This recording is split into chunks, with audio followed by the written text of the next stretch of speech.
Welcome everyone to our November 28th, 2023 board briefing meeting. Let the record reflect that we've got 4 commissioners present. Commissioner Jordan, I anticipate that has not arrived yet, but we've got a busy morning, so we are going to get moving. Hopefully everyone had a great Thanksgiving holiday, and we will get started with Megan Tavali. See Megan down? Yes. How are you Good doing morning. this morning? I'm good. Thank you so much. Good. I appreciate it.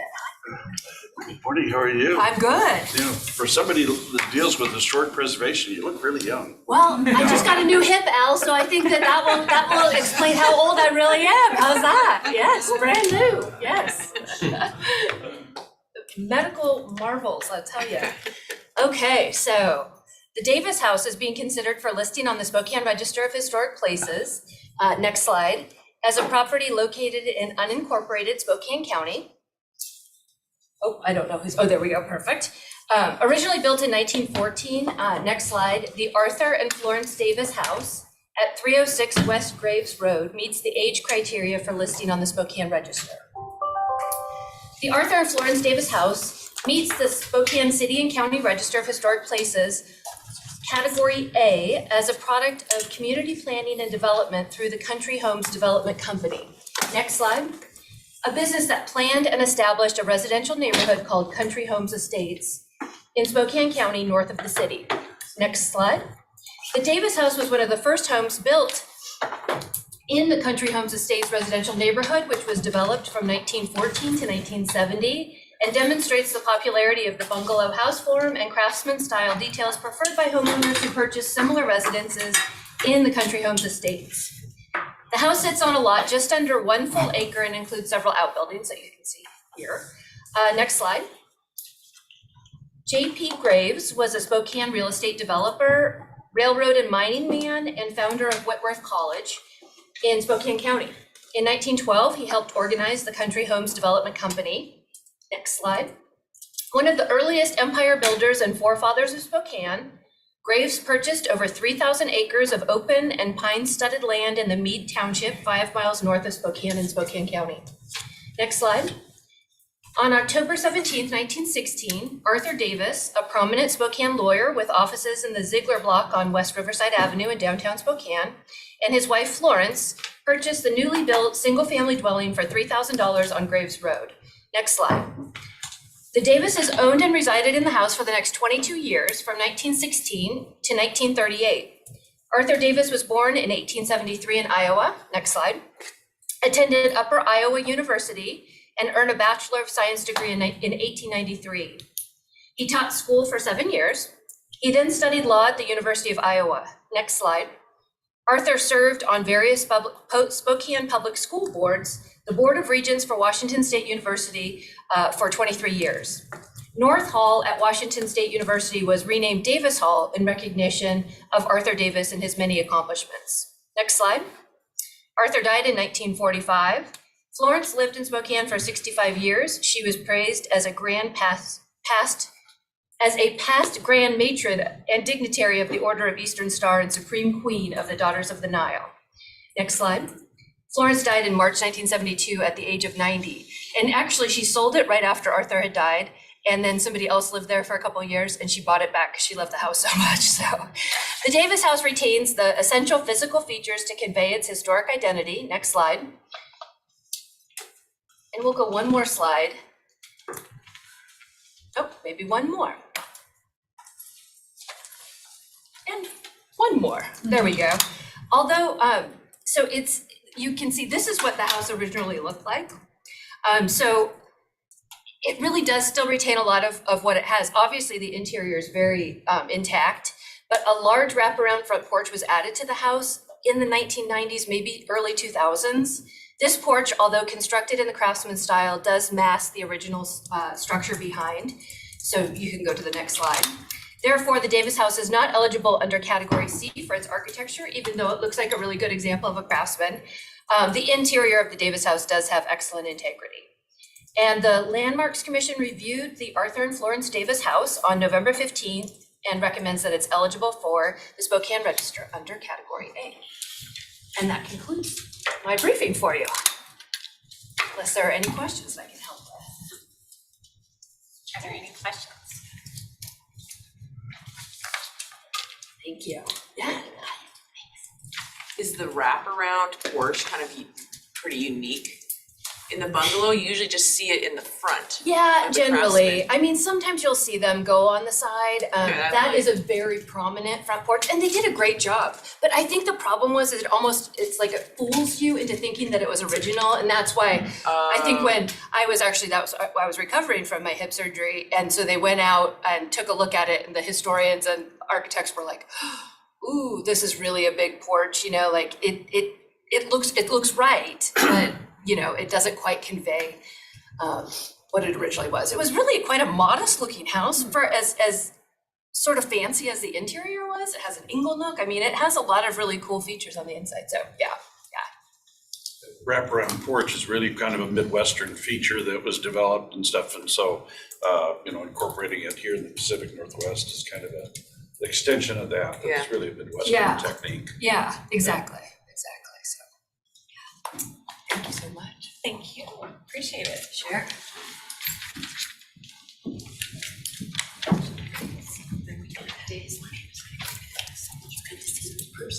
So good to be here. Yeah.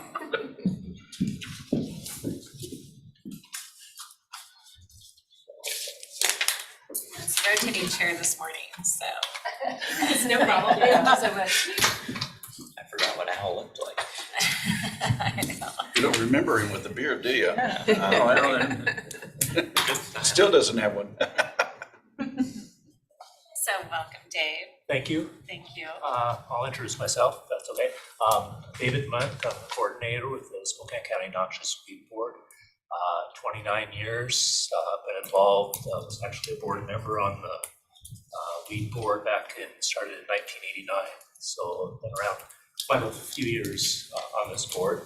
I'm bringing this to you. The reason you see this budget is because our board, who you approve, we have 5 board members at your point every 4 years, which we have some coming up here shortly.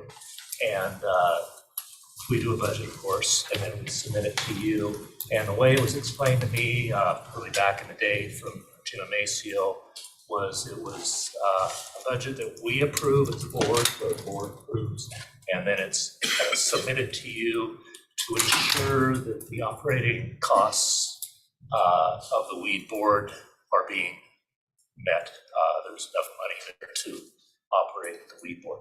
And I did bring just a little bit of paperwork that I didn't bring you before. Probably in front of you, you've got the budget, but just looking at this year's budget, it doesn't tell you a whole lot about, what's happened in the past. So I did bring some copies of that, which I can get out to you. It gives a little background of past years. Thank you.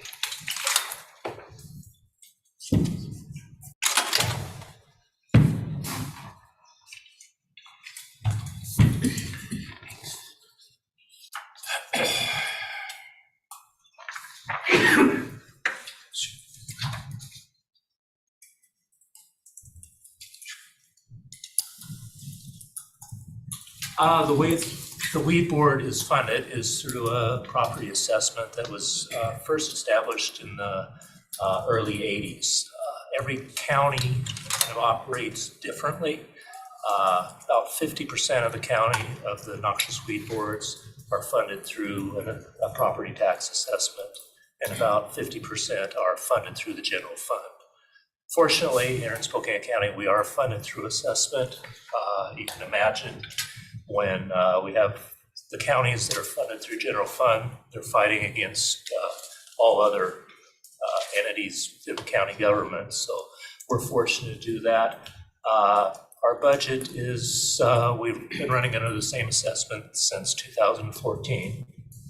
And we are contemplating possibly coming to you in the future to raise that assessment. As you know, every operating costs of everything is going up. So that being said, we're not at that point yet. We have money in reserves. Of course, we have to carry over as tax assessments come in. We carry that over to make sure that we have enough to operate throughout the year. And So we do have a little bit of money there that we feel that we need to bring that reserve down to a smaller level before we ask for more money. We don't want to, come in and just say we need it, and so that's the reason for that.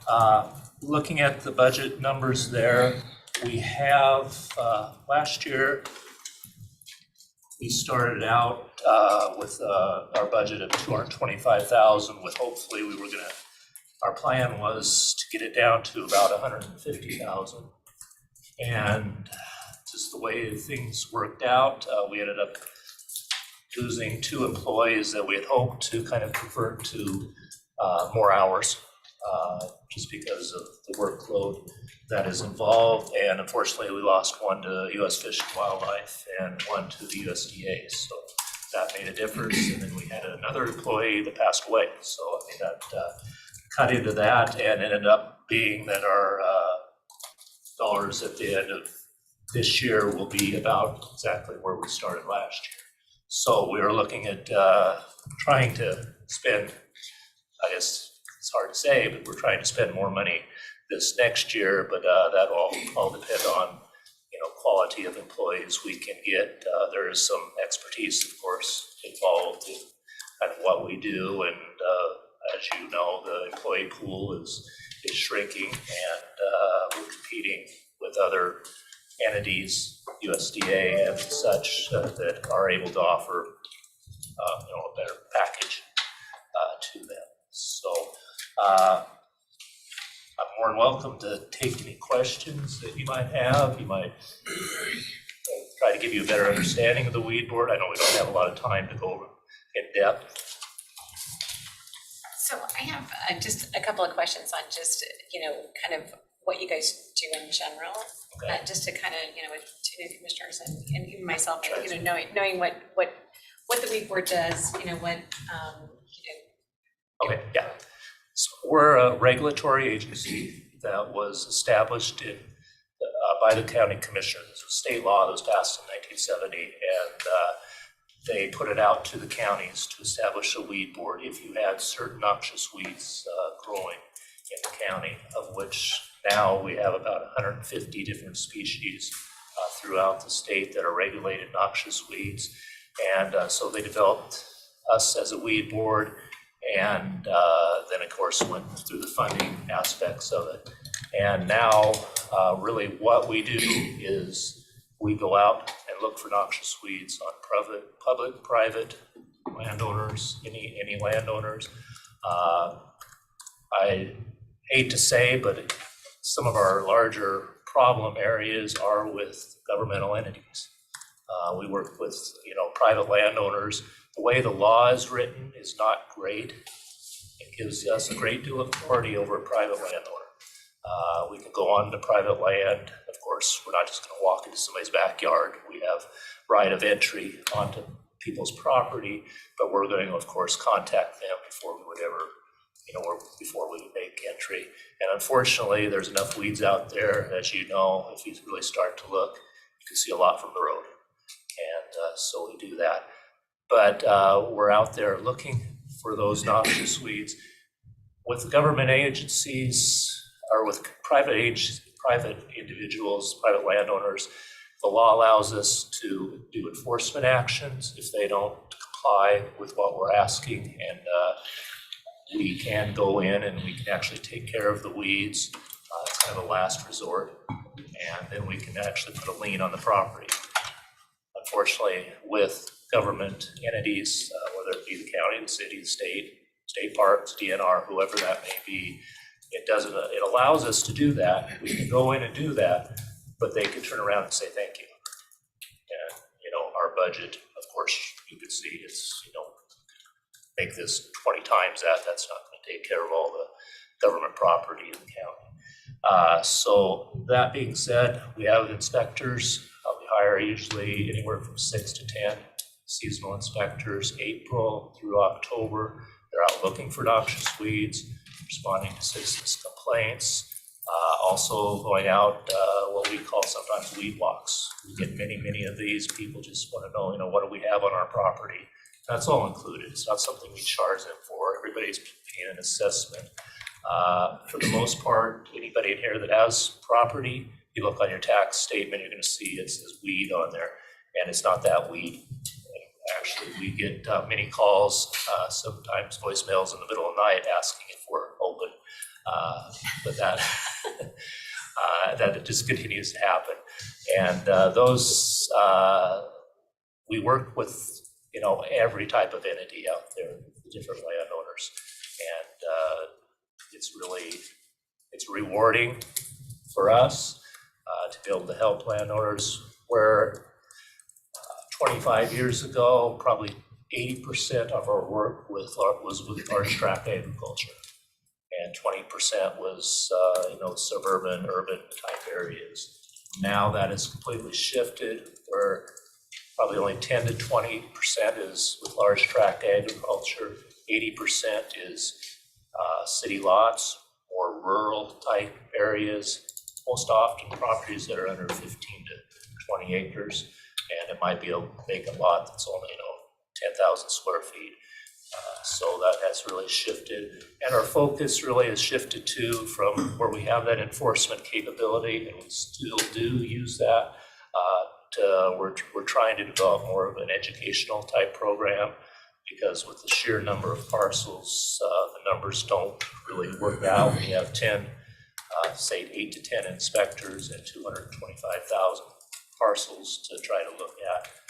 That doesn't work out. And then of course things are being sold and new landowners are coming in. So we're hoping to reach out, and we do reach out to different, community events, farmers markets, Ag Expo, to every home and yard shows, just whatever really fits that somehow that we can protect our natural resources. And that's really what it comes down to. We always get many city landowners that will maybe call, not many I shouldn't say, but we get some city landowners that call, why do I pay this assessment? For the most part, city lot, they're paying about $1.80 per year. If it gets into larger agriculture, it's on a per acre basis. But they're wondering, why I have all pavement. Well, that's maybe true, or your yard's completely manicured, but you go to the lake, you have maybe a boat, noxious weeds get on that boat, traffic, tires move noxious weeds. So everybody really benefits from, I think us trying to protect our natural resources. So, sorry, I'm long-winded. No, that's great. So, so that was one of my questions is, can people call and ask for assistance in what might be on their property? Yes, we get hundreds of those, and we go out and walk their property. At least we're finally back to being able to do that after, of course, COVID and such, and work with them, develop a plan. Noxious weeds, if I wish there was a magic bullet to get rid of weeds or noxious weeds, doesn't matter either one. Wish there was a magic bullet to do that, but there's not. It's more a long-term plan to try to get out there, and it may take 3 years, may take 5 years. The weeds are here when I started. The weeds are going to be here when I'm gone, and we're just trying to maintain them. And sometimes it is like triage, depending on the weed species out there. Well, thank you. Are there any other questions? So do you work, you don't work strictly on a complaint basis, right? No. Okay. I'd say we put I would say a little bit more priority on if somebody complains, they're gonna maybe get to the front of the row a little bit quicker. But inspectors, they start out, we look at every property that we notify people on every year. We don't just go into the database and start sending out notice. We could, because like I said, if noxious weeds are there this year, they're probably there next year. But we look at every property, and then if we get complaints, or you get complaints, I know I've had some of your staff in the past, pass that on to us to work with them, and we're glad to do that. Okay, because I was noticing your the mileage reimbursement is your largest operating expense at 20% of the non-wages and benefits, but then enforcement and abatement is down at 4% of your budget. I was kind of surprised to see such a gap there of actually kind of abating, fixing the problem with such a small percentage of your overall budget. Well, with the mileage, of course, what we've done, since it is quite a bit of seasonal, we've come to find out that, purchasing vehicles, maintaining vehicles, having that is just very difficult to expensive, way more expensive than saying, $17,000, $18,000 for that. And then, I'm sorry, what was the other question? Oh, just, I was, how low the number is for the enforcement and abatement percentage-wise to your budget? Looking back, we go back in history, again, I think that's more because we're kind of shifting more to the educational aspect. And each year is different when it comes to enforcements, just because of weather. Many times we're kind of up against a wall. The way the law is written too, it allows the landowner, of course, every opportunity to control their weeds.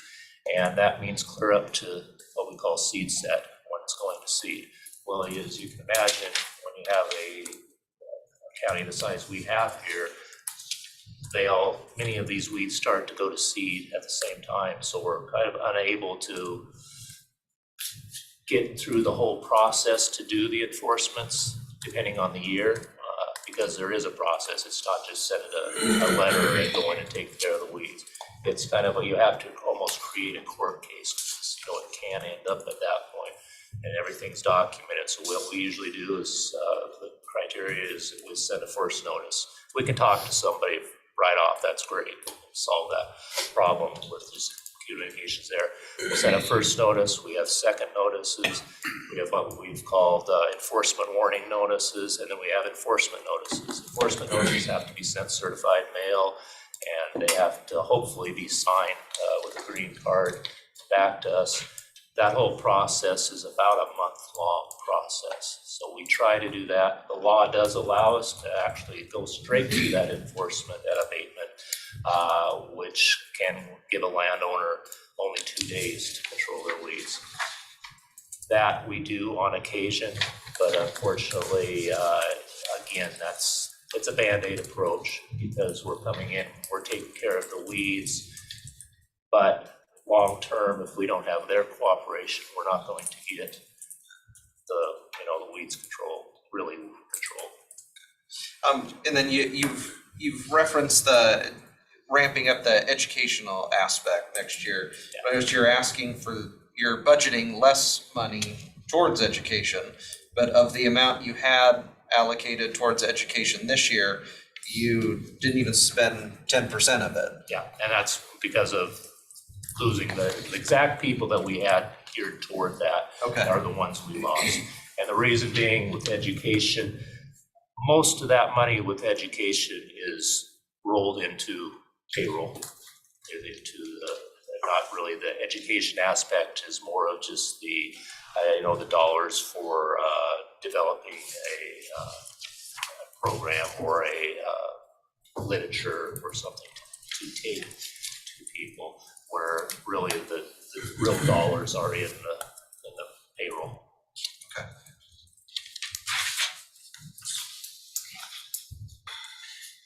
Any other questions? Mr. Mulder. Thank you for coming and you're educating welcome. us. So getting back to what you were saying,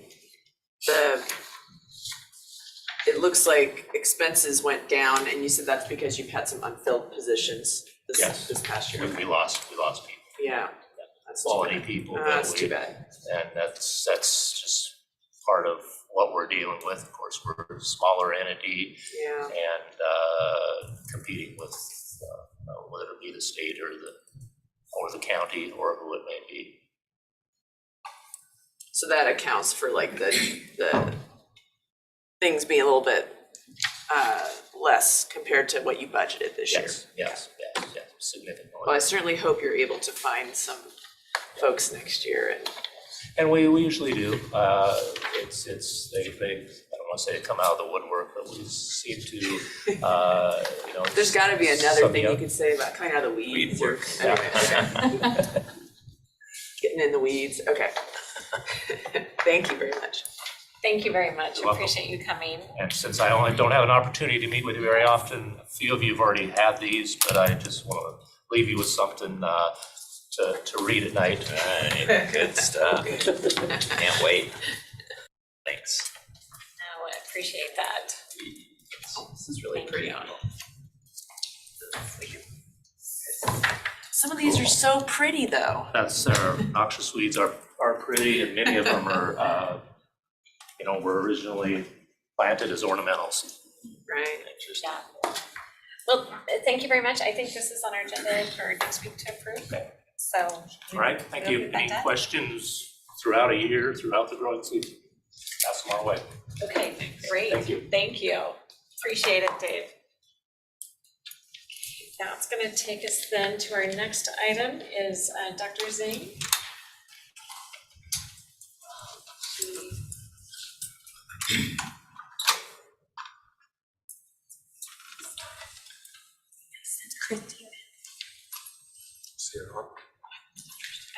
Oh, We have Chris here, but I don't know if Dr. Zing is zooming in. I was under the impression that she'd be joining us, but I could give a brief synopsis. You're not here. Okay. Yes, let's go ahead, because we've Sure. got Um, scheduled today. So this is an agreement with the Spokane Regional Health District. It involves the Child Death Review Panel. My understanding is sometime in the past, there was an agreement between the Spokane County Medical Examiner and the Health District to basically facilitate a data sharing agreement where children, obviously minors under the age of 18 who pass away in Spokane County, that is a serious concern. And that's something that wants to be prevented in the future if it can be at all, just to see if there's patterns in these fatalities. Essentially, it would allow for the medical examiner to share the autopsy reports of minors with the Spokane Regional Health District so that their panel can review what is going on in that demographic and try to hope to prevent it in the future from happening. And I believe that this agreement runs from, we were hoping to get it done in June, but due to the sensitivity of the information being shared, we wanted to ensure that this complied with all Washington state laws, especially the Office of Cybersecurity. Since this is a data sharing agreement, the information that is transferred from the medical examiner has to go through a process by which we have to ensure that nobody else can get this information. The sharing of the information is allowed by Washington state law. It has a specific statute that allows medical examiners in all counties to share this information with their respective health districts. Beyond that, there's no transfer of money. This is going to be a monthly process up through May of 2025, and hopefully we will be renewing it so that information is flowing from one agency to the other. But there's really nothing else beyond that in this agreement. I've been in communication with other counties because they're hoping to implement similar agreements. That's it. And so you took the time to make sure that it meets all the requirements, because I do know it's very sensitive when it's a minor, Right. With families and guardians, and so. Yeah. We just wanted to ensure that security was in place, that it was incorporated into this agreement, that it complies with all the Washington state laws, especially the Office of Cybersecurity. It's constantly updating, and they have different statutory requirements. But based upon my conversations with Spokane Regional Health District's attorney, Carrie Criddle, everything is in place already. Okay, so Carrie's our contracts manager, not their attorney. Oh, really? Oh, okay. I apologize. Yeah, just just so you know, she has a lot of reach. I don't think she's practicing any longer, but so she's very smart and all of that. But yeah, making sure it's all works. Any other questions? Yeah, no, I see it as a good thing to, it's important to get the, for the data center to have that information and data to be able to help whatever we can for the future. Okay, well, sorry that Dr. Zing couldn't join us, but yeah. I apologize. Oh, no. She may not- be subpoenaed for trial or something. Yeah, she Not your fault. did a good job. Yeah, no, it was good. So, okay, Thank you, don't thank let it you. happen again. I'll be sure to do that. It's hard to say who she's into. Okay, that's gonna take us to Chandra. Good morning, everybody.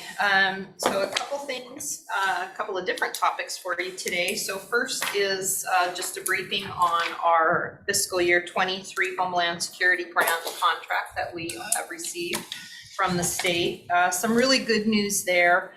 You may remember that grant program is now divided into two separate components. You have the national priority areas, which are competitive. And then we have our enduring needs, which are base amount plus per capita allocation that we always receive. The good news there is we were the most successful region in this last go around. We received 5 NPA projects that were funded for a total of $467,624. And that was the highest award of any of the regions across the state. So we did very well.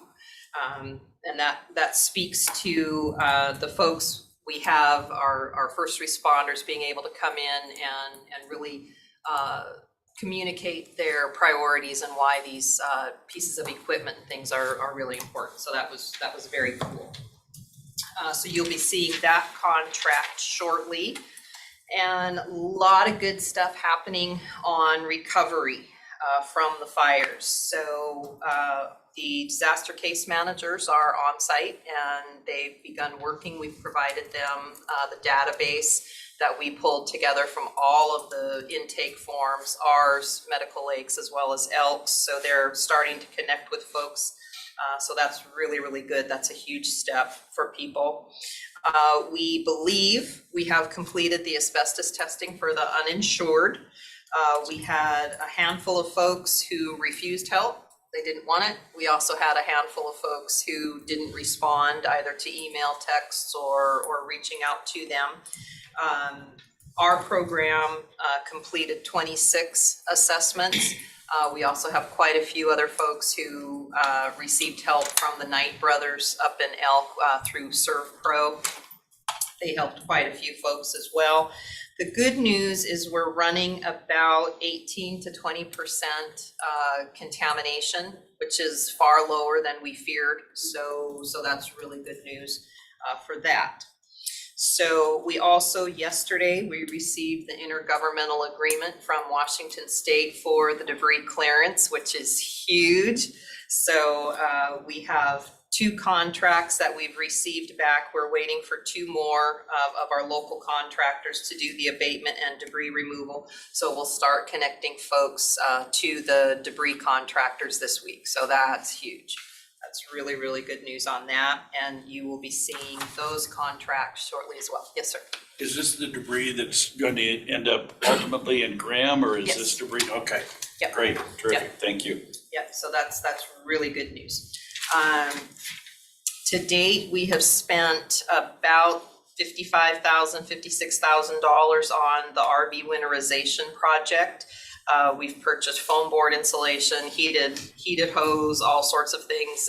Every RV is getting a new smoke detector as well, because it would be horrifying to lose your house in a fire and then, lose your RV as well that you're trying to live in. So that project is going really, really well. The folks who've received that assistance are happy with their decision. Hopefully it works out for them. We do have, staff is actually this morning going out to get more of the heated drinking water hoses because several folks thought they weren't going to need those. found out over the weekend, not a good choice. So we're getting more heated hoses for them. So that project is really going well. The Connex Box project, so the Country Church, and as the project lead, they were able to reach agreement with County Building and Planning on the permitting and what is going to be allowed with those structures. So we're moving ahead with that as well. We will be doing as much of the direct purchasing as we can. So we have 4 Connex boxes that I'm waiting for the invoice right now. That was the number they wanted to start with.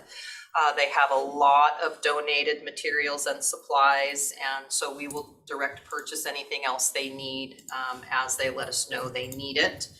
And they've identified the first family who's going to be receiving the first box. So they are the first individual on our list for debris clearance. So we'll be getting that in place today. And then we are going to go ahead and do a contract with Country Church for the remainder of the project. Just to make it a little bit cleaner and easier, and making sure we've got all the documentation for that. So you'll be seeing that contract after the first of the year. And then finally, in your agenda packet, I sent over a whole bunch of stuff from the Recovery Committee. So you have their proposed budget, you have engagement letters for their secretary, their treasurer, and their attorney.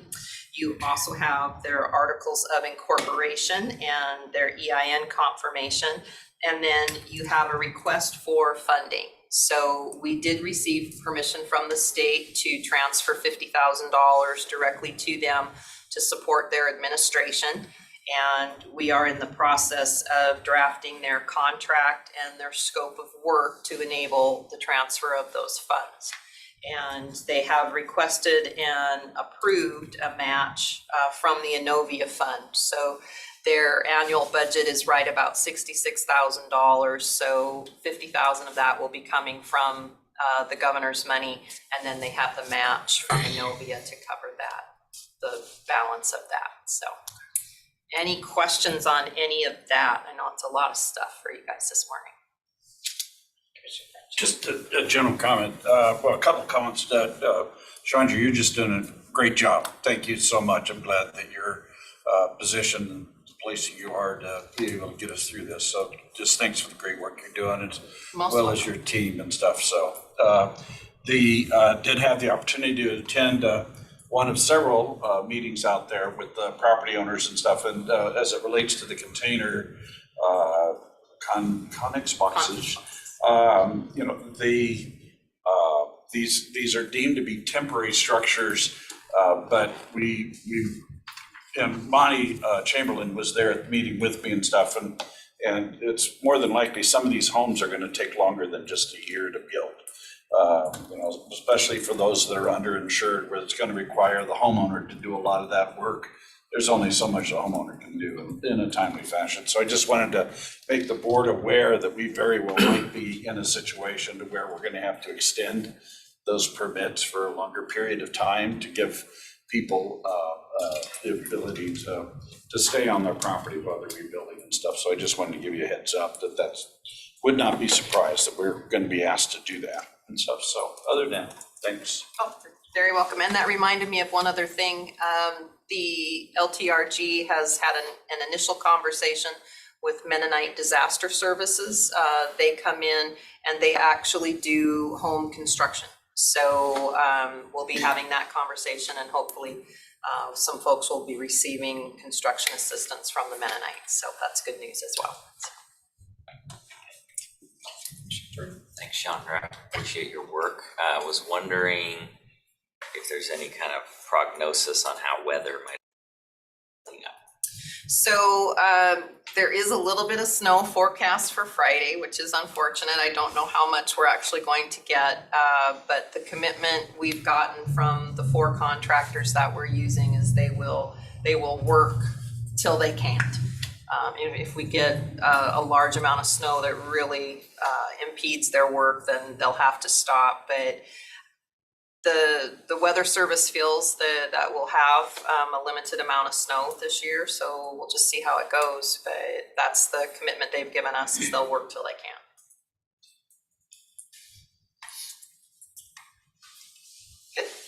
So how many families are you, I mean, are you really looking at helping at this point in time? I mean, that don't have, don't have insurance and that are seeking the help? So it's interesting, because we have a whole group of folks who just flat out refused. And I think as winter progresses, we may see that change. We're also expecting a change now that we have the disaster case managers working, because it's sometimes easier for folks to talk to them than it is to come to a government entity and ask for help. So we're anticipating that the disaster case managers will be working with about 580 some families and individuals. And that's everybody. That's because the disaster case management services go for everybody, not just the uninsured. Okay, so how many homes were lost? So I mean, I guess that 500 seems more than I thought. it does, and that's because we have a number of folks who were living in structures other than homes. We also have a number of folks who were living in homes that were not reflected on the county rolls. So there's a little bit of a difference between, just looking at a pile of rubble and what actually was a home. Okay, so how many families again? About 580 is where we're at right now. So. Yeah, some of the folks live in the rural area because they want to be away from government. Yes. And, now. Yes, and what typically happens a lot, you have a family who owns a large parcel or several parcels, and they just, they divide it up, and that's never reflected. So that's a lot of what we're running into. You bet. Any other questions? Okay. Good, thank you. You're welcome.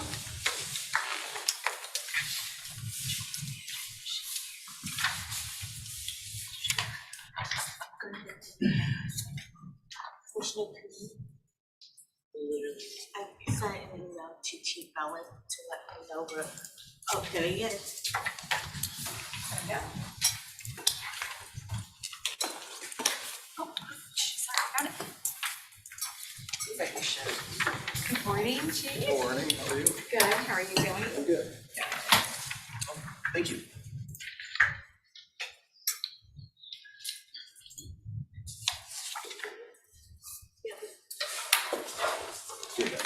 Yeah, we went. I gave it to him.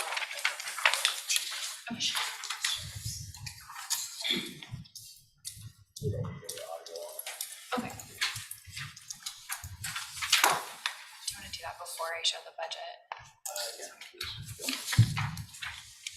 have to wait for Gina to send it. Okay. No worries then. So we've got a video here. I'm going to put it here, queue it up here a second. It's just timely to our topic here regarding new purchase of a new helicopter. This is a video from a pursuit that just happened last week. Kind of shows some of the benefits and illustrates the camera work and that kind of stuff, so as soon as they get that pulled up. But while we're waiting for that, I'll go over a couple other things. Last time when we came before you, one of the requests was to explore any state and federal funding that might be available to this project. We did find a grant through the Department of Commerce, and that's $250,000 to apply towards pursuit intervention technology, including aircraft. So we've applied for that grant. We should know any day, and I think we've got a good chance in that grant. It was capped out at $250,000 per agency. We spoke with Spokane Police Department and some other agencies, and they agreed not to apply to it and support our grant to bolster our opportunity to get that. So hopefully we'll have some good news on that here shortly, and when we do get back to you. But Tessa put together kind of a little fact sheet here. So we got the video up here. So this is a chase from just last week, and kind of skip forward a few points here, but this is a suspect who we'd actually chased the night before, and the helicopter was not up, so we weren't able to chase him, and he was able to get away. The following night, he's in a U-Haul truck right here, and the helicopter was up, and they spotted him. They got in a chase with him here, and you're going to see two different things. If you want to skip forward just a little bit.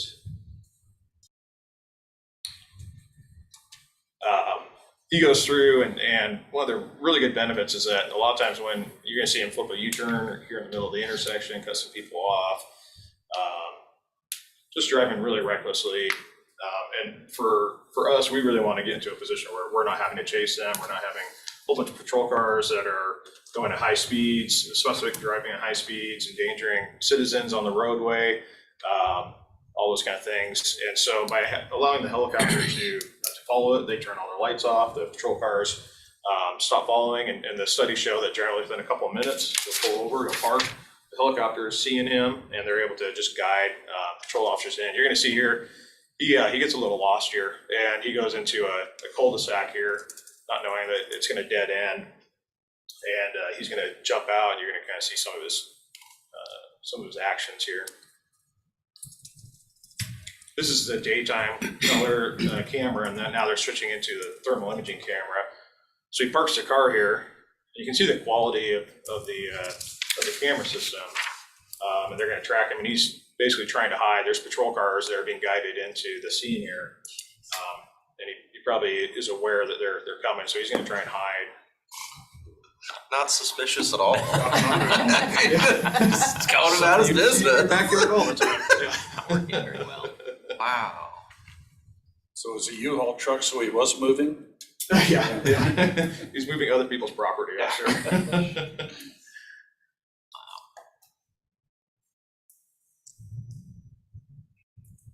So right at this time, two patrol officers are coming into the area right there. He spots them. He's going to take off running again. Hangs his pants up. I know. Yeah, it's too bad his lowriders didn't trip him. And ironically, he runs back to his U-Haul truck. He's going to take off again here. So I assume U-Haul is not going to rent him another truck. I think he's on the do not rent list now. Yeah, you would think. And you're going to see here shortly, they're going to end up spiking the tires of this U-Haul. So this truck is going to kind of disintegrate here in a little bit. So if you want to kind of jump forward, this chase goes on and on. Again, the helicopter's following him. If you go to about the 6-minute, 50-minute mark.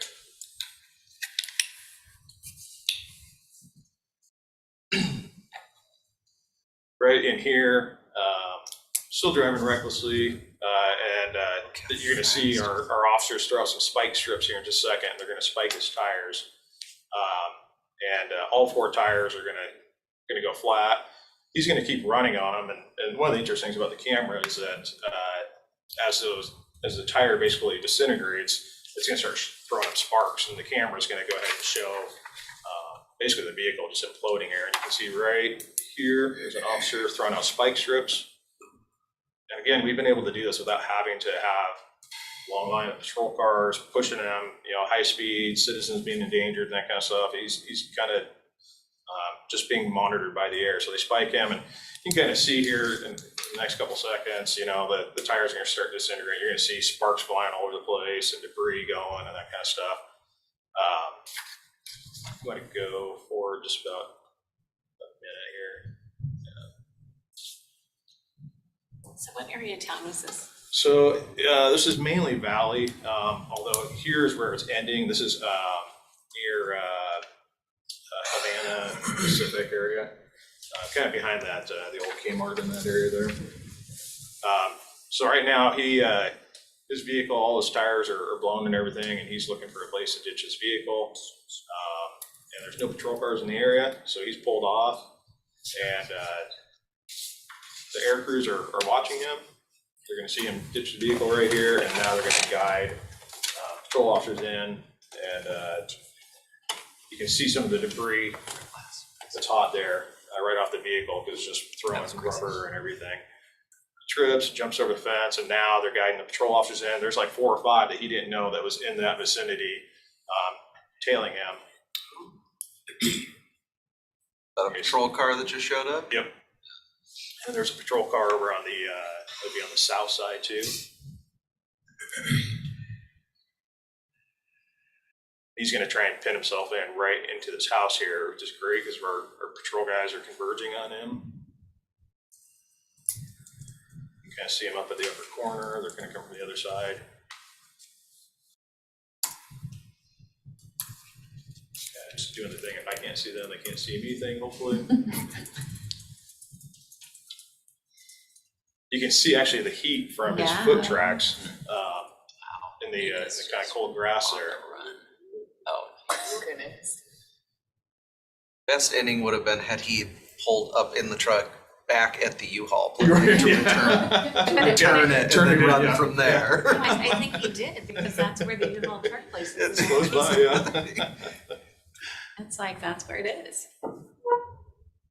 Oh, there they got him. So they take him into custody, and this is really a benefit of not endangering citizens, not endangering our patrol officers. They're able to follow him, and the speeds are able to be a lot more reasonable, and ultimately still hold the suspect accountable. Take him into custody and place him under arrest. So that was timely. It happened just last week, and wanted to share that with you guys. As I mentioned, the grant that we applied for through Department of Commerce, I should know that shortly. And then Tessa was nice enough to put together kind of a one sheet here with kind of the facts and everything put in here. And I'll kind of turn it over to Tessa if there's anything you want to cover in there, Tessa. We just kind of have some of the basic facts and figures of the estimated cost, including all upfit costs, which do include the FLIR to be attached to the helicopter at the factory.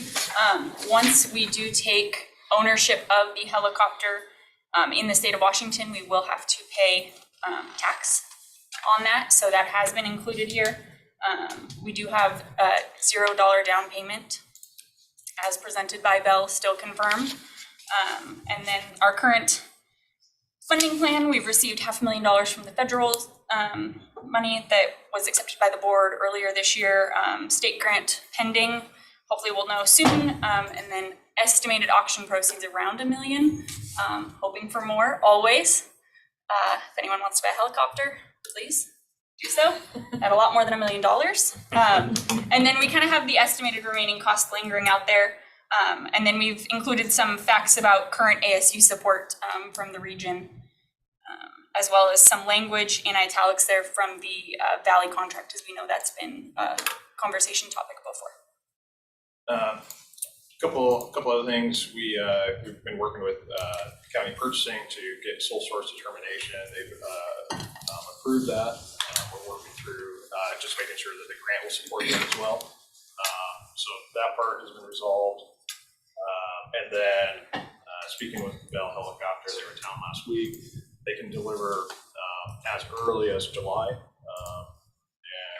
push it back further too. So, but their timeline is accelerated a little bit as far as being able to produce them and make it deliverable. So we do have that opportunity. So July of 24. Yes. And then with the, sorry, let's ask questions first, but with the contracts, so are we set in because as we go into a new equipment, then are we able to adjust what those costs are to really do a true cost allocation plan as to what the true costs are and which jurisdictions are using this? Yeah, so with the City of Spokane Valley, we have the language there, and Tessa was nice enough to include it as far as the recapturing of costs with them, and it addresses that. So Spokane Valley would pay their portion of it based on our agreement with them in the LECAP contract. If you have anything else, Tessa. So currently, the LECAP shares the air support unit maintenance costs with certain just jurisdictions, mainly the city of Spokane Valley, based on a share of population. And we do have the ability within the contract to change the metric that we allocate the ASU maintenance costs on. So that's definitely something we can look at with the new helicopter coming online.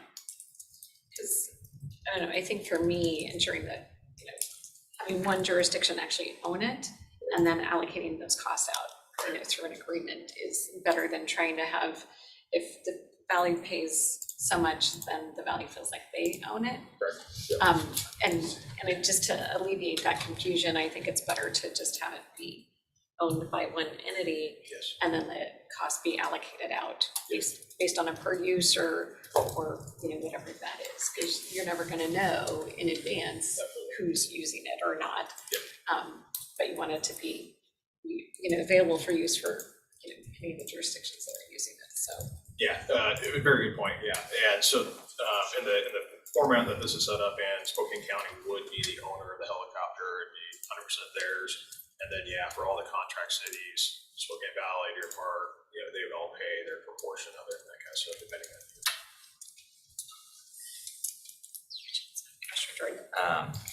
I was just looking back at one of the previous PowerPoints, and it said under funding mechanism, cost split in half with the city of Spokane Valley. So is that not accurate anymore, or is it changing? I'm just trying to figure out whether that was, whether that's still the case. Yeah, I think that was kind of a rough estimate, and going off the contract here, I think the number that Tessa's put together here is probably the more refined numbers as to what the breakdown would be. And I think, speaking to Commissioner CUNY's perspective, that it is best to have one jurisdiction completely own the helicopter. And if we were to have the valley help cash fund it, it could feel like a split ownership situation. And so I think that the county buying it outright and then assessing a use fee would be the best perspective for the county. So would you have is this the proposal in the bottom corner, 65,000 a year That is for the just valley? current facts. Where is what would be the annual charge to the jurisdictions? Is that the cost per jurisdiction The middle column. line? It could be based on, if we changed the allocation metric to be based on kind of calls in a jurisdiction. Okay. Yeah, that was just illustration of current. The intention here was to take data that Dave and team provided from the air support unit, give the commissioners a view of where the call volumes and responses occur at. Interestingly enough, it's very close to the estimated annual flight hours number, and it's just coincidental, right, Dave? Because you said some calls could be 5 minutes, some calls could be multiple hours. But coincidentally, the annualized flight hours are very similar to the annualized calls by jurisdiction. So it gives you a sense of where the calls are occurring. The majority of them are in Spokane, city of Spokane. Next highest is Spokane Valley. And then looking at the annualized cost to operate the program, the 436, it would give you what the breakdown of how the cost should be allocated by jurisdiction. And then the final column is actually what we're either billing or receiving in kind from the jurisdictions. So the Spokane Valley pays based on their LECAP contract. City of Spokane provides 25,000, plus they provide 3 tactical officers, and Dave's estimated their value at 25,000 apiece. So if you were to do this straight on a cost per jurisdiction, we're not billing enough to those jurisdictions. There's And the county itself would be carrying more of the costs based on the call volumes. And that's how I just look at it based on the numbers, Dave, but you correct me if we're looking No, at it wrong. absolutely, yeah, totally correct. I think the one nuanced add in there is, this is based on a call, the call for service. And what we've seen historically is that a call for service is equal across the board. Call for service in the city of Spokane could be for a shoplifter that takes 5 minutes. Call for service for a search and rescue, which is predominantly going to happen in Spokane County. It could take 8 hours, could take 2 days, that kind of stuff. So, you know, there's some nuance there to, you know, recognize when we're talking about call volume and everything. That does have an impact. You know, traditionally, we're going to see much more of the search and rescue, the extended stuff happening in the county. So I'm just trying to make sure I understand though, because I thought we were told that by contract with the valley, they had to pay for half of the remaining costs. Is that not correct? It's approximate as far as between the county and the valley. I think it's just as it about 42% or something like that in the leak out.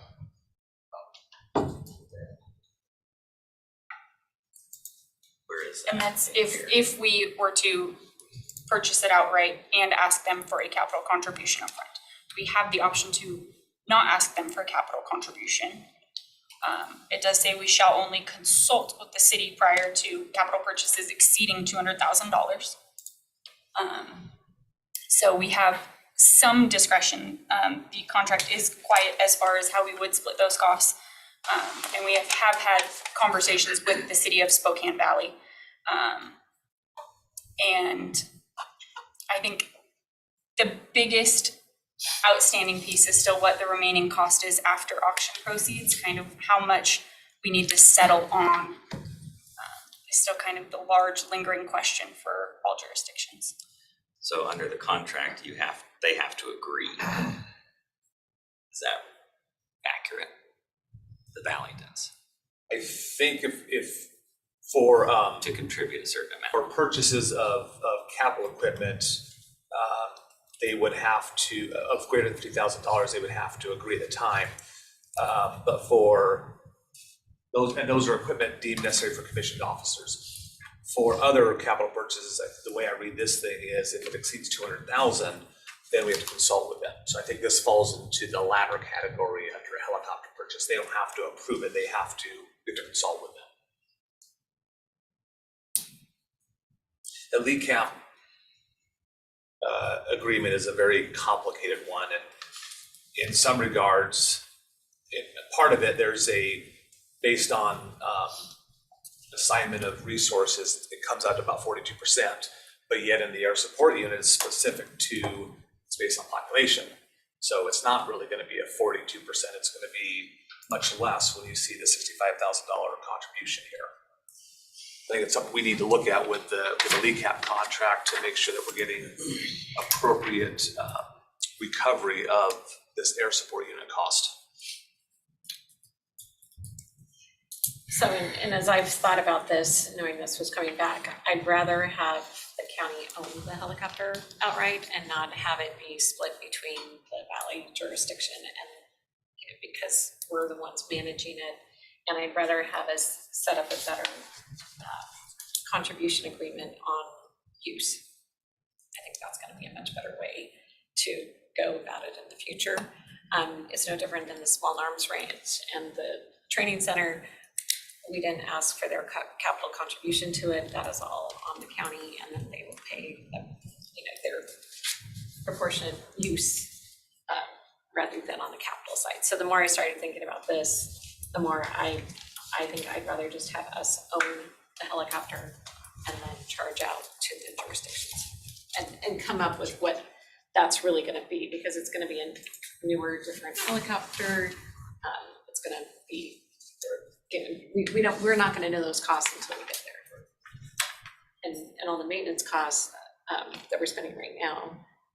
Should be significant reduction. Yeah, should be a reduction, and so we're going to have to kind of flesh out what that is. But I think I'd rather do that. It's no different than the towers that we have, where the county owns the towers and Shrek is maintaining and operating them. I just think it's better to have the county be the owner.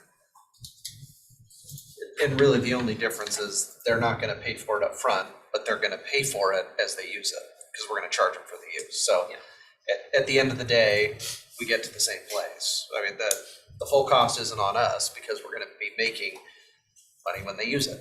So, yeah, so I agree with you. I think you're right. Who are the others when it says jurisdictions?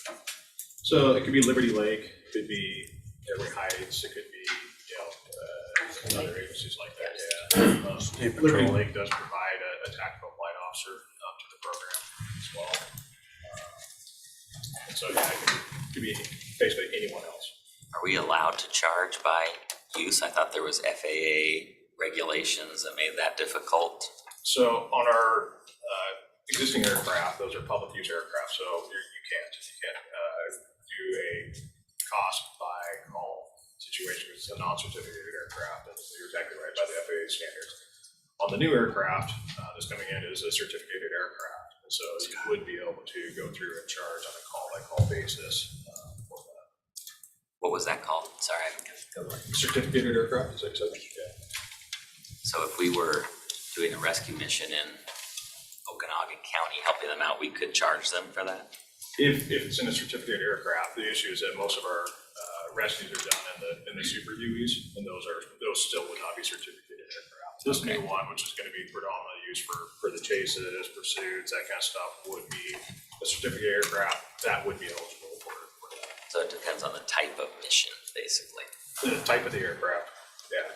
So super UEs and the existing OH-58s, and none of our aircraft right now are certificated aircraft. They all fly in the FAA category of public use. This new one would be a certificated aircraft and would be eligible for that. One more Go quick ahead. question. So I'm not opposed to doing it a different way. I'm just a little frustrated that I feel like we were told clear information that is not how this is shaking out exactly. So that's just my own frustration to share. With SPD, this kind of cost allocation would be an increase for them. Has there been any conversations with them about this? Would it require a contract with them? Seems like it takes two to tango is kind of the contractual reality here. And Dustin, feel free to jump in here. This is showing what their existing contribution would be right now. It's covered under the joint use agreement. And so that part would need to be renegotiated. This is showing what their existing contribution is.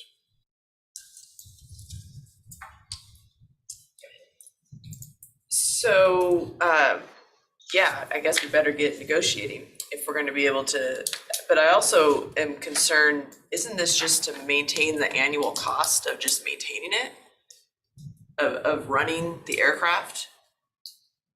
Right, this is like every year what we need to do, just the fuel costs, the maintenance. The entire, This wouldn't include any new capital unless we reorganized it somehow. Right? Well, this is based on the old information. It's not based on what the new information is gonna be with the new helicopter. So it just seems like it's important that we start those conversations to see if we can come to an agreement with the other jurisdictions about not only increasing their contribution for just the use of the helicopter, but also contributing towards the capital cost. make a couple comments on that. You know, there's an anticipation that our maintenance costs will be reduced. We'll also have a reduction in our insurance costs because we're going to be insuring less aircraft. We're going to go down from 4 aircraft down to 2. And then, depending on what happens with the hangar, there could be a savings there, depending on how that plays out. This is the lower financial overview there. It's not how it gets allocated today. It was just meant to be representative of if we were to be billing based on a call volume or based on hours, this is what it could look like. That final column over there is what each jurisdiction contributes. So all it was done is to represent where there might be disparities that might cause us to need to relook at an allocation from the jurisdictions. So it's not representative of how any contract works today with them. But to your point, Commissioner Waldrop, there is some need to do some reach outs and making sure that we're doing cost recovery for our support that we're providing other jurisdictions. If we're going to own the asset, we're providing a service, other jurisdictions want to use it, there's value to them, then we need to make sure that we're getting cost recovery on those things. So that is, I think, important for us to do.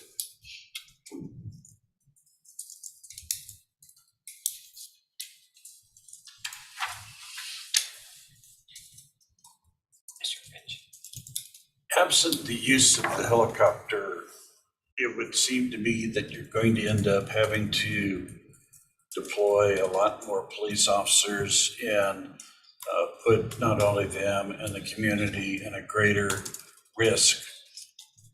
As this pursuit indicated, or a variety of other situations where you use the helicopter. So the value of the helicopter is not just in the pursuit issue, it's also in the reduction of risk, not only to our officers, but also the community at large.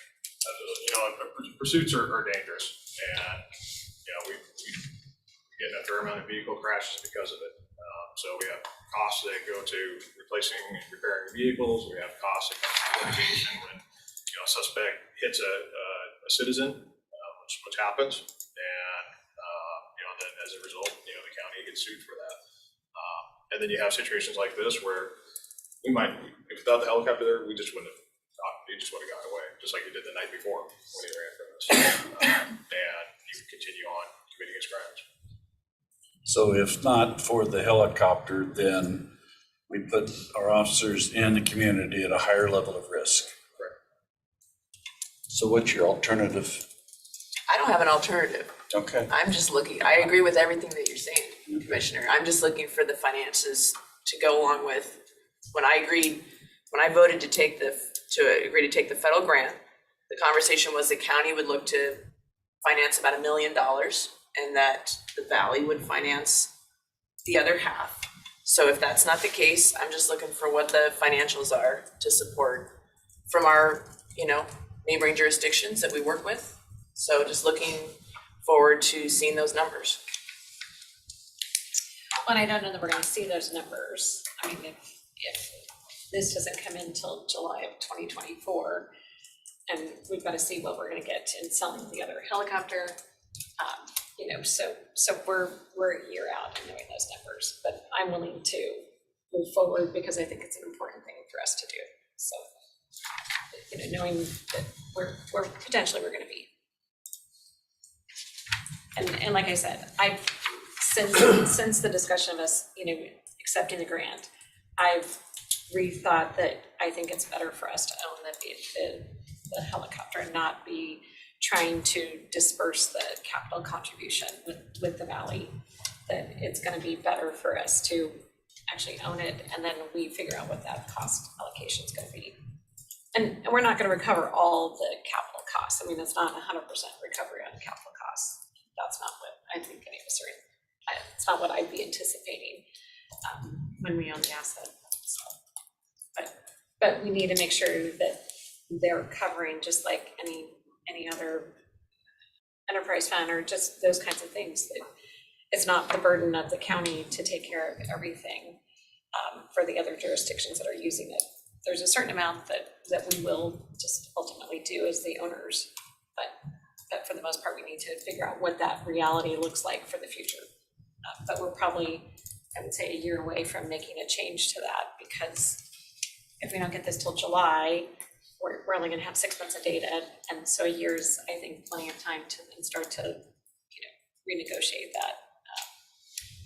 Let them know that it's gonna be coming. So, and get the data for that 6 months to see how much, maintenance or any of which. I mean, there's routine maintenance that happens versus the maintenance of having the helicopter down that has been happening more and more. Yeah, and one of the things that we're looking at is going to a program called Power by the Hour. And what that does is it basically flattens out all your maintenance costs. You pay an hourly rate based on how many hours you fly, just by the hour. And the benefit of that is that in the past, when we've had a major repair come up to the helicopter that's not, generally anticipated in our budget, there's no rollover funds for it. We've had to come back before the VOCC and say, hey, this engine went bad. We need X amount of dollars for it. And so if you go by a new aircraft and you go by the Power by the Hour program, it flattens that out. You get your idea of what your cost is, and if there's unexpected stuff, it's covered. It's covered by it. So I think from Tessa's perspective, probably I'm assuming from your perspective too, it's better, it's easier to budget that way, and probably easier to bill out to other agencies that way. Because you're gonna have flatter costs, you're not gonna have all of a sudden a blade come due and you gotta find that money in mid-cycle.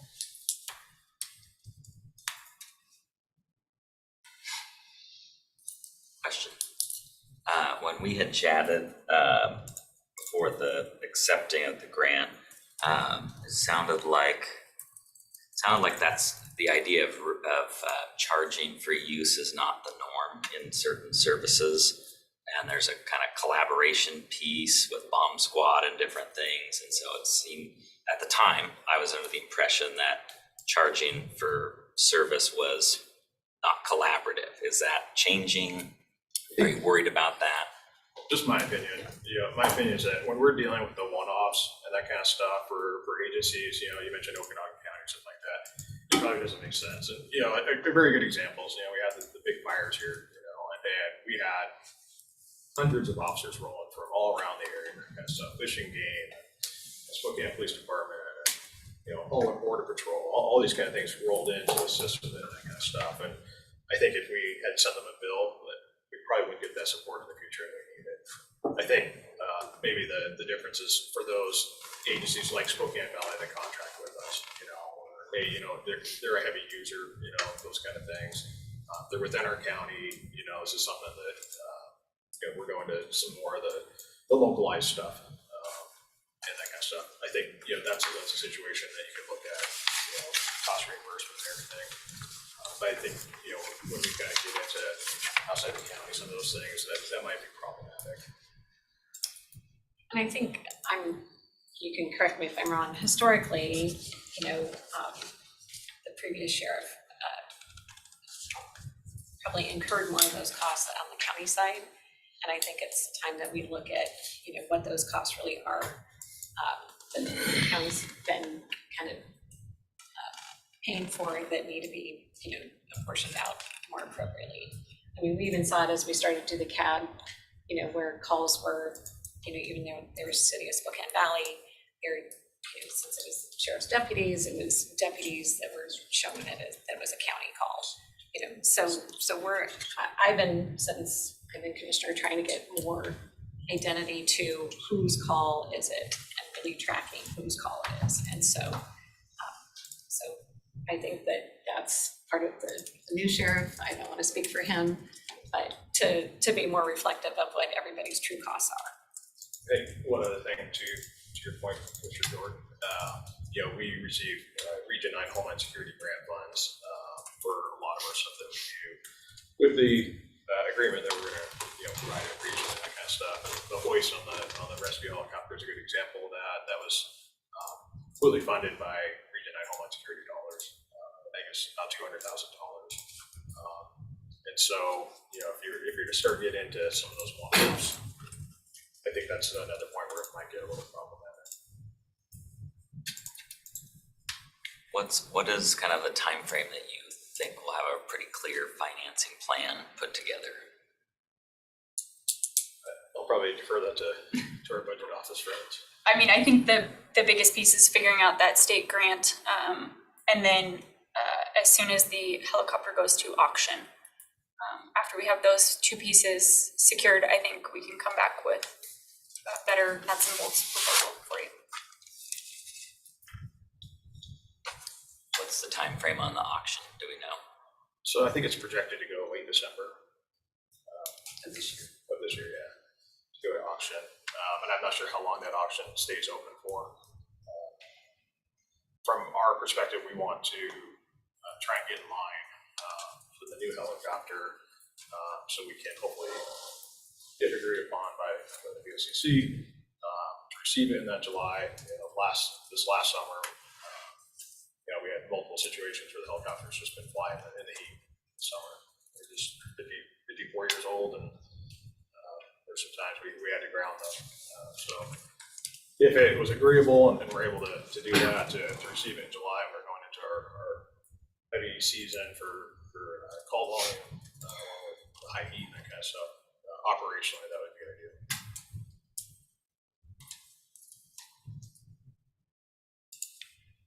Dave, do you have a anticipation of when we'll hear back from, is it Waspic? I think you maybe mentioned Commerce on the grant. It was actually we were supposed to have got the award notification last week, so it should be any day. Okay. So once the grant, we get notification of the grant, once the auction takes place, I anticipate we'll probably have the auction open for a couple of weeks. Purchasing will be running that. Once those two knowns are completed, then we'll come back to the commissioners, share with you what the delta is on the remaining funds needed. And I think it's really three options. It's a cash purchase with it. It's is the financing that the affiliated with Bell is doing, or do a combination of both. Some cash, some financing. I think those are the three options, but we'll have a better idea of what that remaining cost delta is gonna be once the auction's done. So we'll schedule that to come back in and share with you.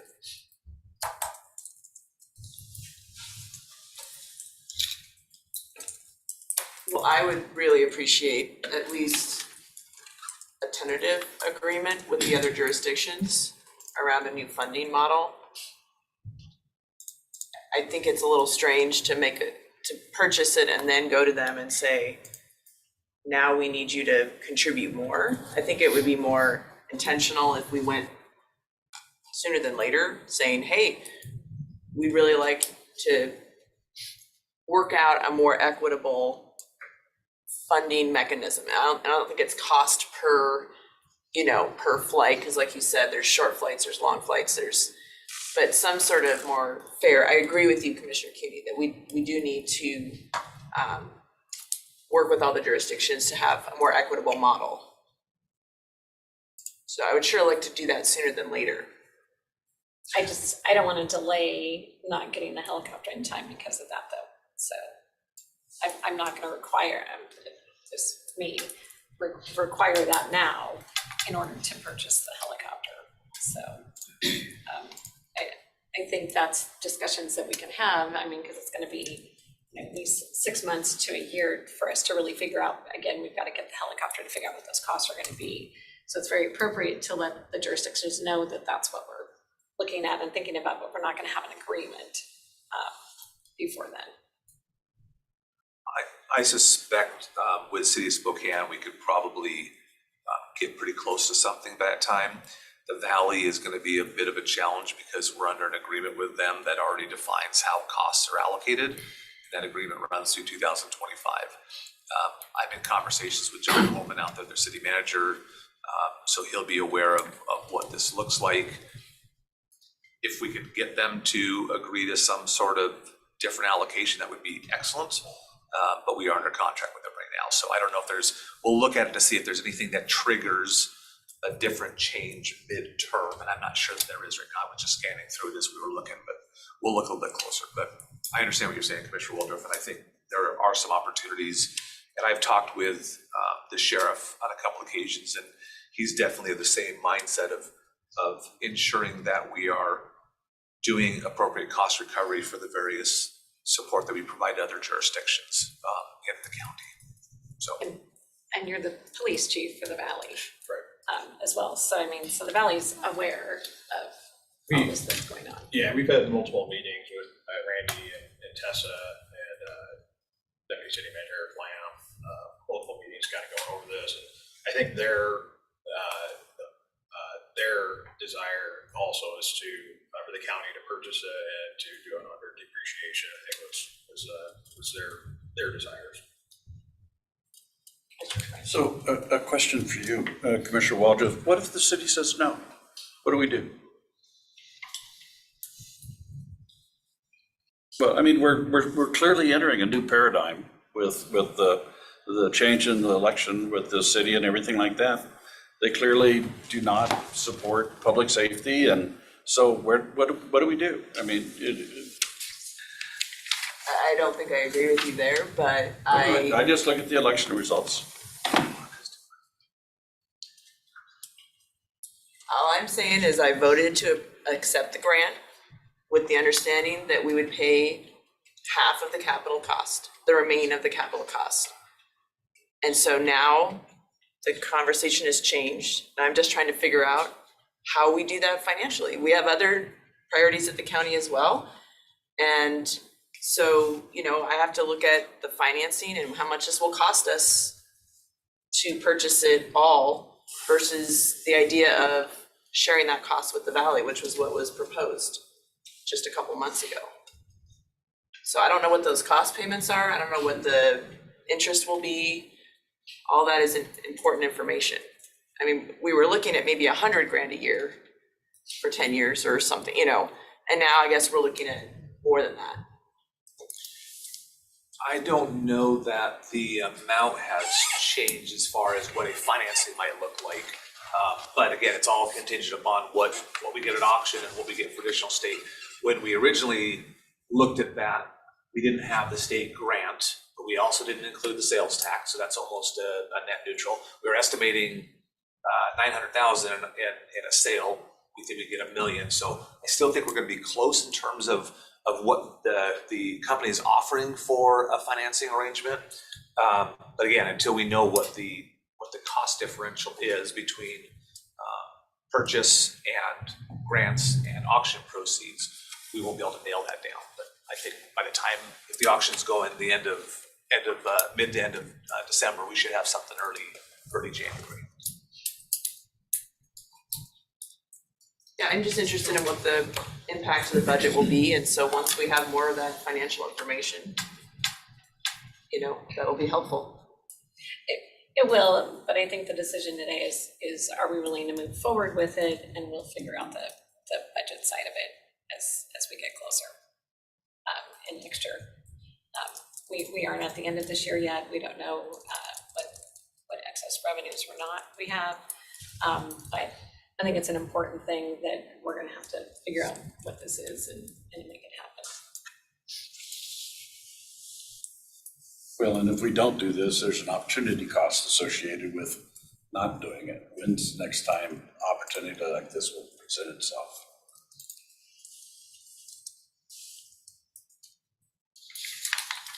If I just ask, so, I mean, I assume you're bringing this proposal in front of us because you need the helicopter, or in your view, you need this piece of equipment.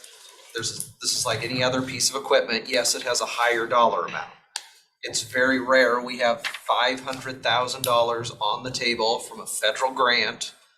And I mean, that I fully support, sure, go talk to the other jurisdictions, but I don't want you, at least as where I'm at, I don't want you to take that as me saying, go talk to the city of Spokane, and if they don't support this, then we don't buy this. Like, the city of Spokane doesn't dictate the safety of my unincorporated county constituents.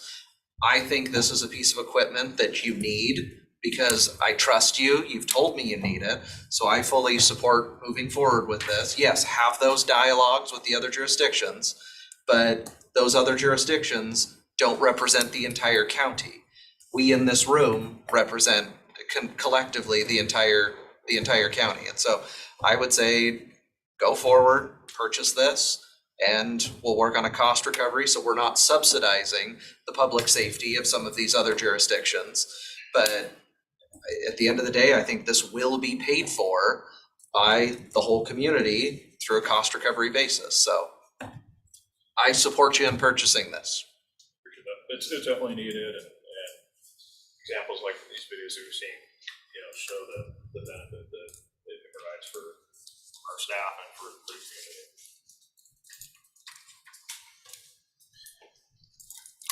So Dave, you're still working through purchasing on a sole source justification, right? So Spokane County Purchasing has approved the sole source from the county level. They want us to confirm with the Congresswoman's grant whether sole source is allowed under that situation. So at the county level, we're good. We're in the final checks with on the federal side to see. Okay, so this contract, once all that stuff's done, this contract would then come forward on a consent agenda for commissioner consideration. Okay. And it's a contract to purchase. Yeah.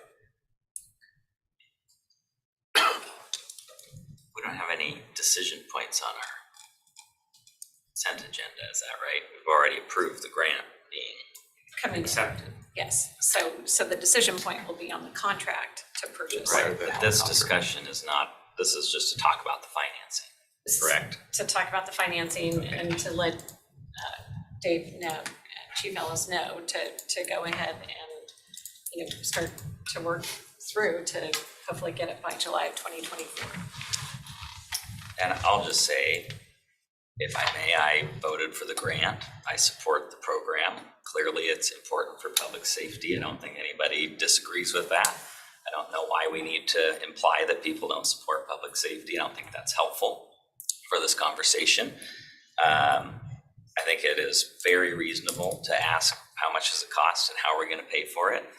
And I don't understand why we're told one thing that's not accurate without an explanation of what we missed there. That's my frustration. I think that's reasonable, but I think it's important that we move forward. We just need to talk about how we pay for these things. That's my only point.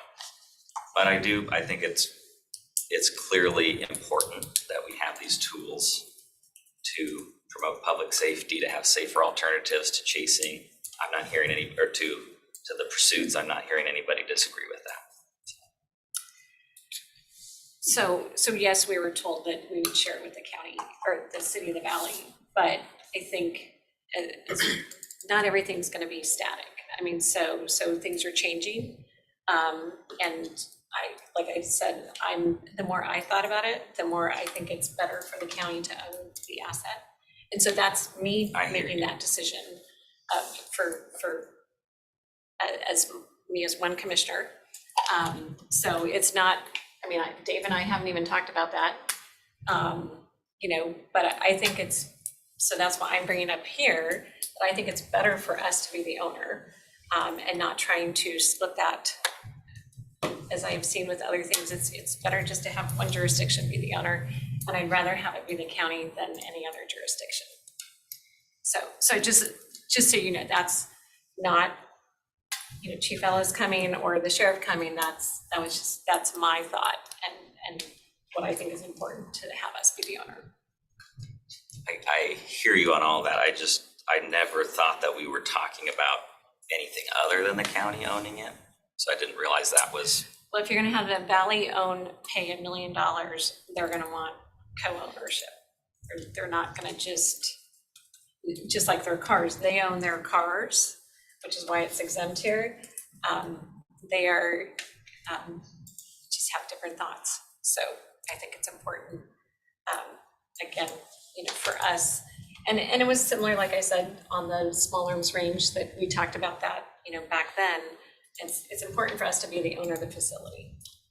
And so I since the time of coming to us and talking about splitting, that's me. So I don't want you to be mad at other people. You can be mad at me.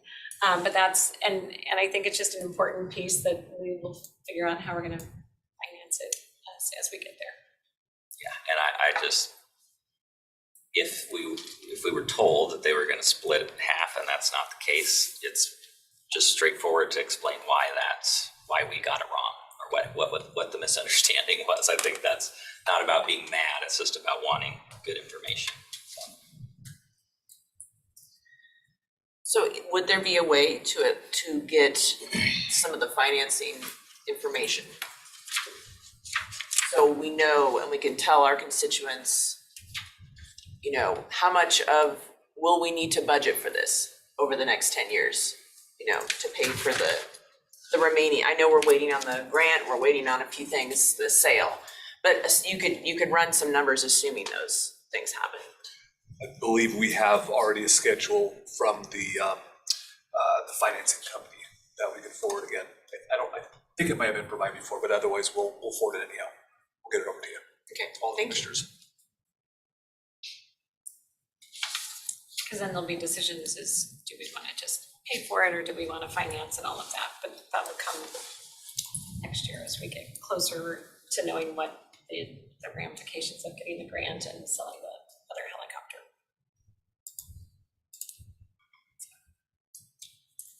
Okay, we are beyond our time. I know. Yeah, Wes, all right. So, Mr. Charbonneau, are you okay if we delay you just a minute, because I know Wes needs to go to a different meeting? That's fine. Are you okay with hanging? My next meeting's at noon, so Okay. good, thank you. Okay, so Wes, we will go ahead and get you moved up. I apologize, because I know you had 10:30, you needed to be leaving. So,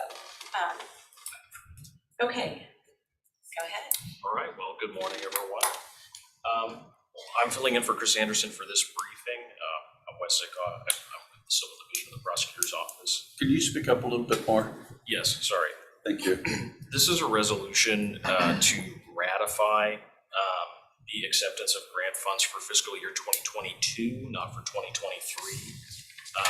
As I'm sure you're wondering, the reason for ratification was that a former staff member at the prosecutor's office didn't follow the normal grant acceptance process of going through grant administration, a legal review, and then presenting it to the board for acceptance.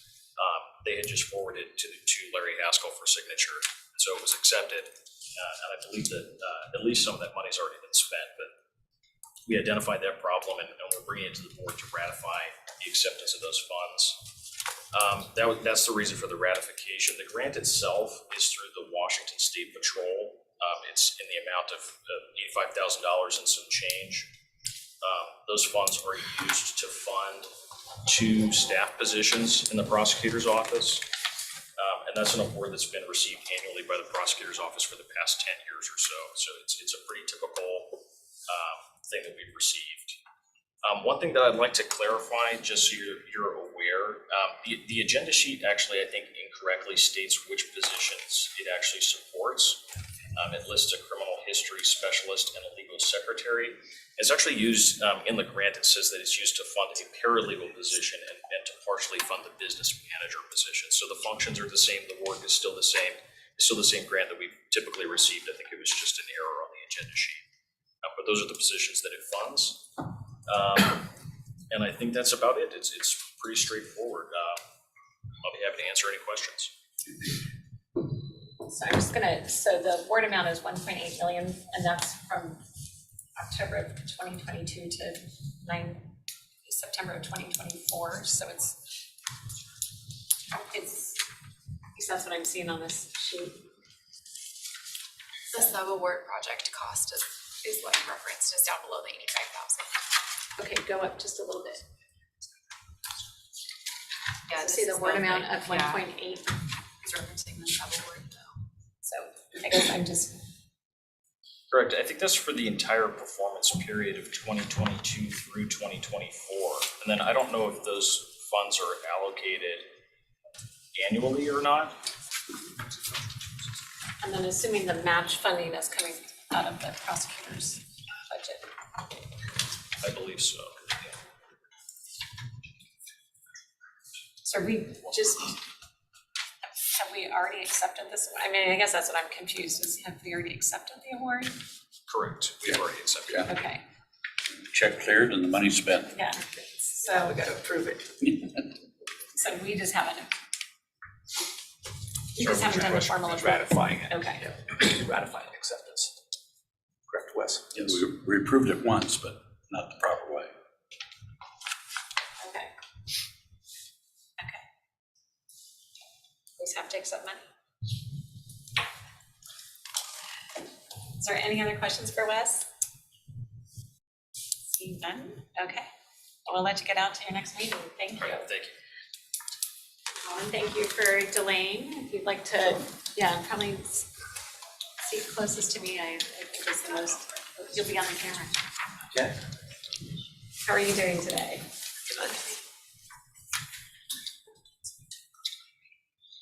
Morning, everyone. I think I know everybody here, but just in case, Colin Charbonneau, Director of the Spokane County Public Defender's Office, here to discuss a grant amount for public defense. Washington State Office of Public Defense has essentially granted us, or given us the option of a grant, an amount of $486,000 to improve public defense, or at least that's generally the purpose of the grant. More specifically than that, though, it is to maintain our compliance with Washington standards of indigent defense, specifically maintaining caseload standards, which I know I've talked to many of you about. If there's any questions? So caseload standards, Yes. what do you anticipate happening with caseload standards? Changing? Yeah, they are changing. I think they're going to. We don't know for sure. The American Bar Association has already said they are changing it. There was a recent workload study done nationally that basically said the current caseload standards that Washington State has adopted are antiquated. They were essentially created in the 1970s. It was before body cam. It was before many other things that the defense bar is required to review as a part of indigent defense. Cell phones, yeah, surveillance video, absolutely, Facebook, social messaging.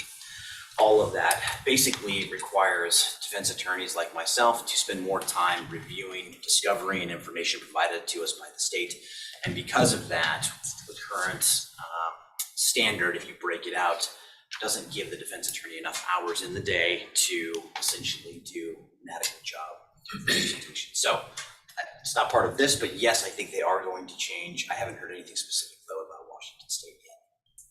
And do you know when, I mean, since reports come out, is it the legislature that makes that change, or is it the Supreme Court will make that call. Okay. Yeah, they adopted the standards and they created the standards. So do you know the timing of when that usually would happen?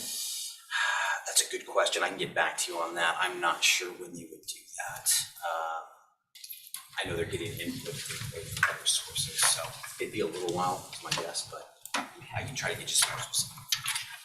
Because I know this isn't your topic today, you know, we can certainly have you come back, but, you know, if those caseload, well, not if, when those caseload standards change, I understand, right, you're already down people. We're currently down 7 attorneys, and the prosecutor's office is also down to 6. I've met with them on multiple occasions. We'll probably both be trying to get your guys' attention here in the near future. I'm currently putting together a presentation, and I'll ask for some time from everyone at some point here soon. I know Preston McCollum, prosecutor's office, is doing the same.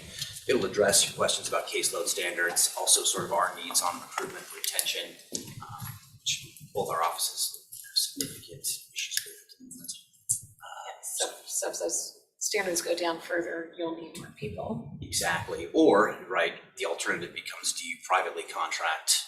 We've had this conversation before, but if you privately do that, that's a study done, I think it was 2016, costs significantly more money to the county to do it that way.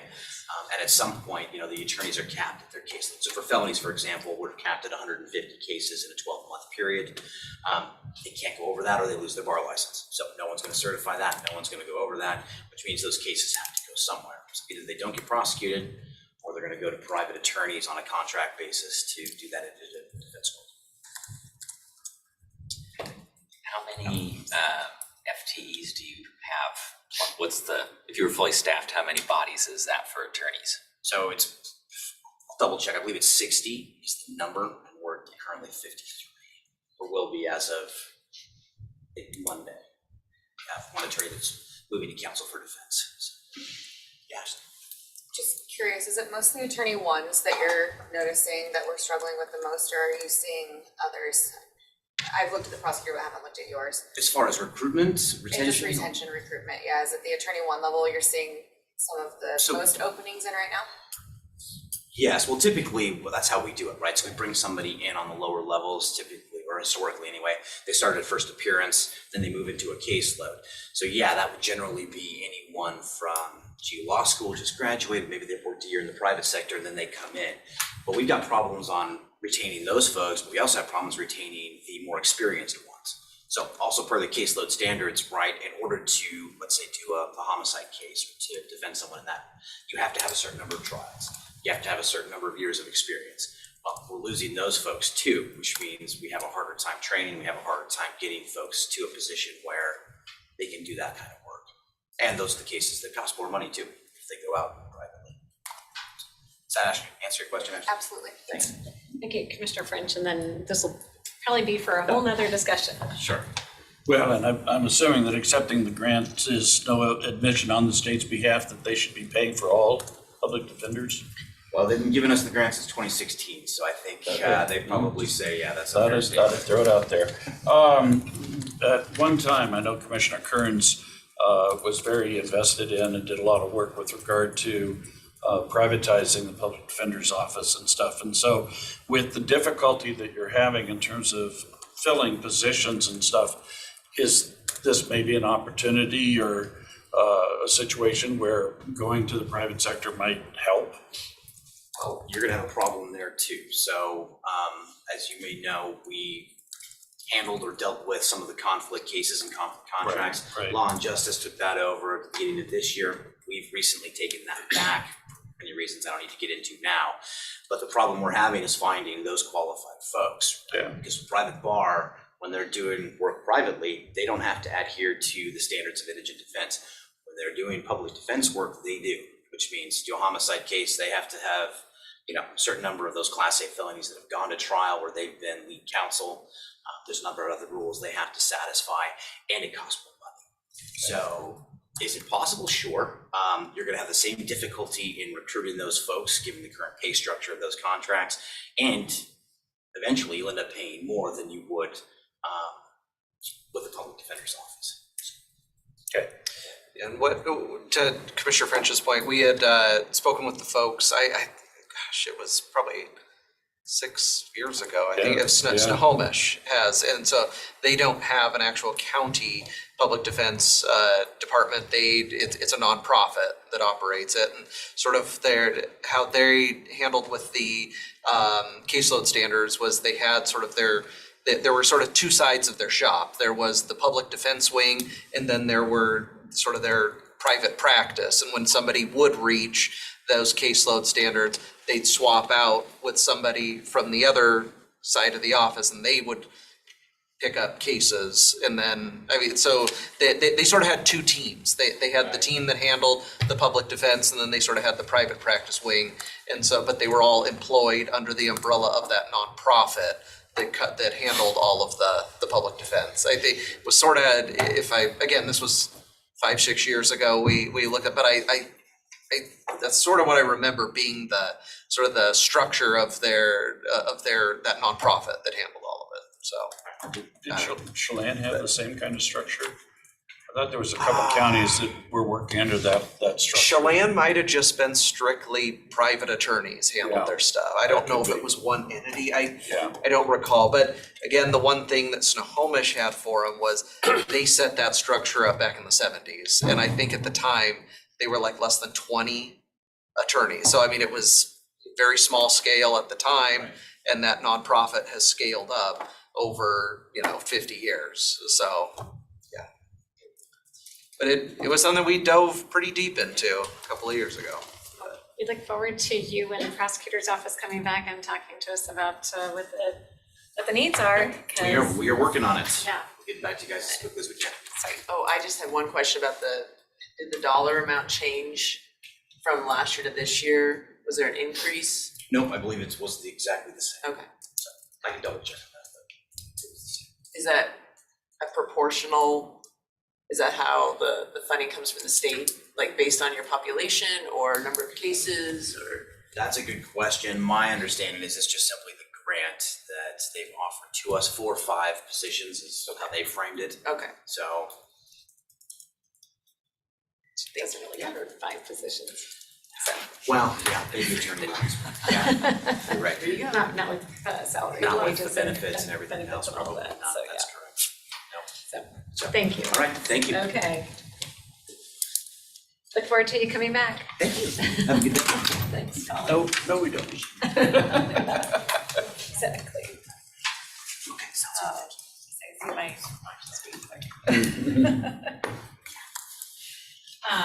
Hey, Kyle.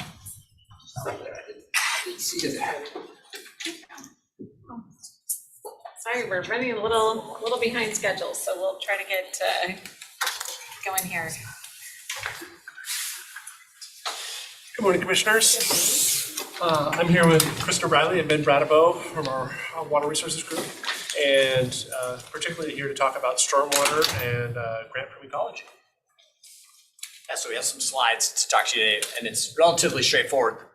The Department of Ecology provides us a capacity grant to operate our National Pollutant Discharge Elimination System permit that we have for our urban areas in unincorporated Spokane County to manage stormwater. And so they provide a grant, and it's a 2-year grant. Next slide, please. $130,000, and it's over 2 years for us to do whatever we decide needs to be done under our NPDES permit.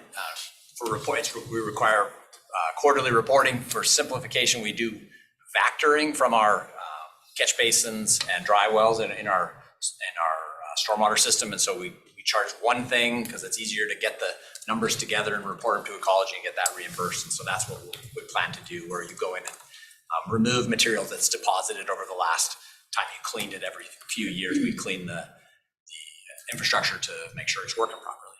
And so the purpose of this is to let you know we'll have a resolution coming to you to accept the grant from the Department of Ecology. Questions? Okay. That was easy. I'm trying to get you back on schedule. Yes. Okay, that's gonna take us to Doug.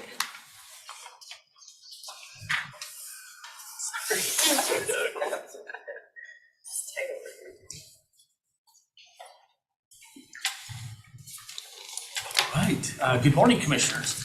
I have 3 items to present on this morning. And the first item, similar to your last presentation, is a grant award from the Recreation and Conservation Office related to an agreement for our education and enforcement. And I believe we have a short little 4-slide presentation that Kirk Chambers will provide, as he will be managing the grant award and how we'll utilize it. So if we're able to pull that up, we will go through that presentation. Rebecca's trying to get that. Find it. There we go. Okay. Thanks. So as Doug mentioned, the grant is the Non-Highway and Off-Road Vehicle Education Enforcement, otherwise known as NOVA E&E. Parks was granted permission to apply for this grant, which will be partially funded by the RCO, Recreation and Conservation Office, and matching funds. And since application, Parks has been awarded funding and is seeking board authorization to accept the grant award. Next slide. So, there we go. In 2023, Parks had 1 position at Park Aid as an education and enforcement, and this was funded through our Conservation Futures budget. This one position was a seasonal 6-month term. The individual traveled 4,747 miles, hiked 498 miles, and had 1,367 interactions with park users. We had measurable positive feedback and impact from our users. And history before that, in 2021, we had 2 of these Park Aid positions, which were funded by the NOVA grant. And it will be the model that we're going to mirror in 2024 and 2025. These Park Aids typically are individuals interested in outdoor recreation, possibly pursuing careers as a park ranger, and are well connected with our rec groups, our recreational users. Next slide, please. The funding, the grant award is $157,400.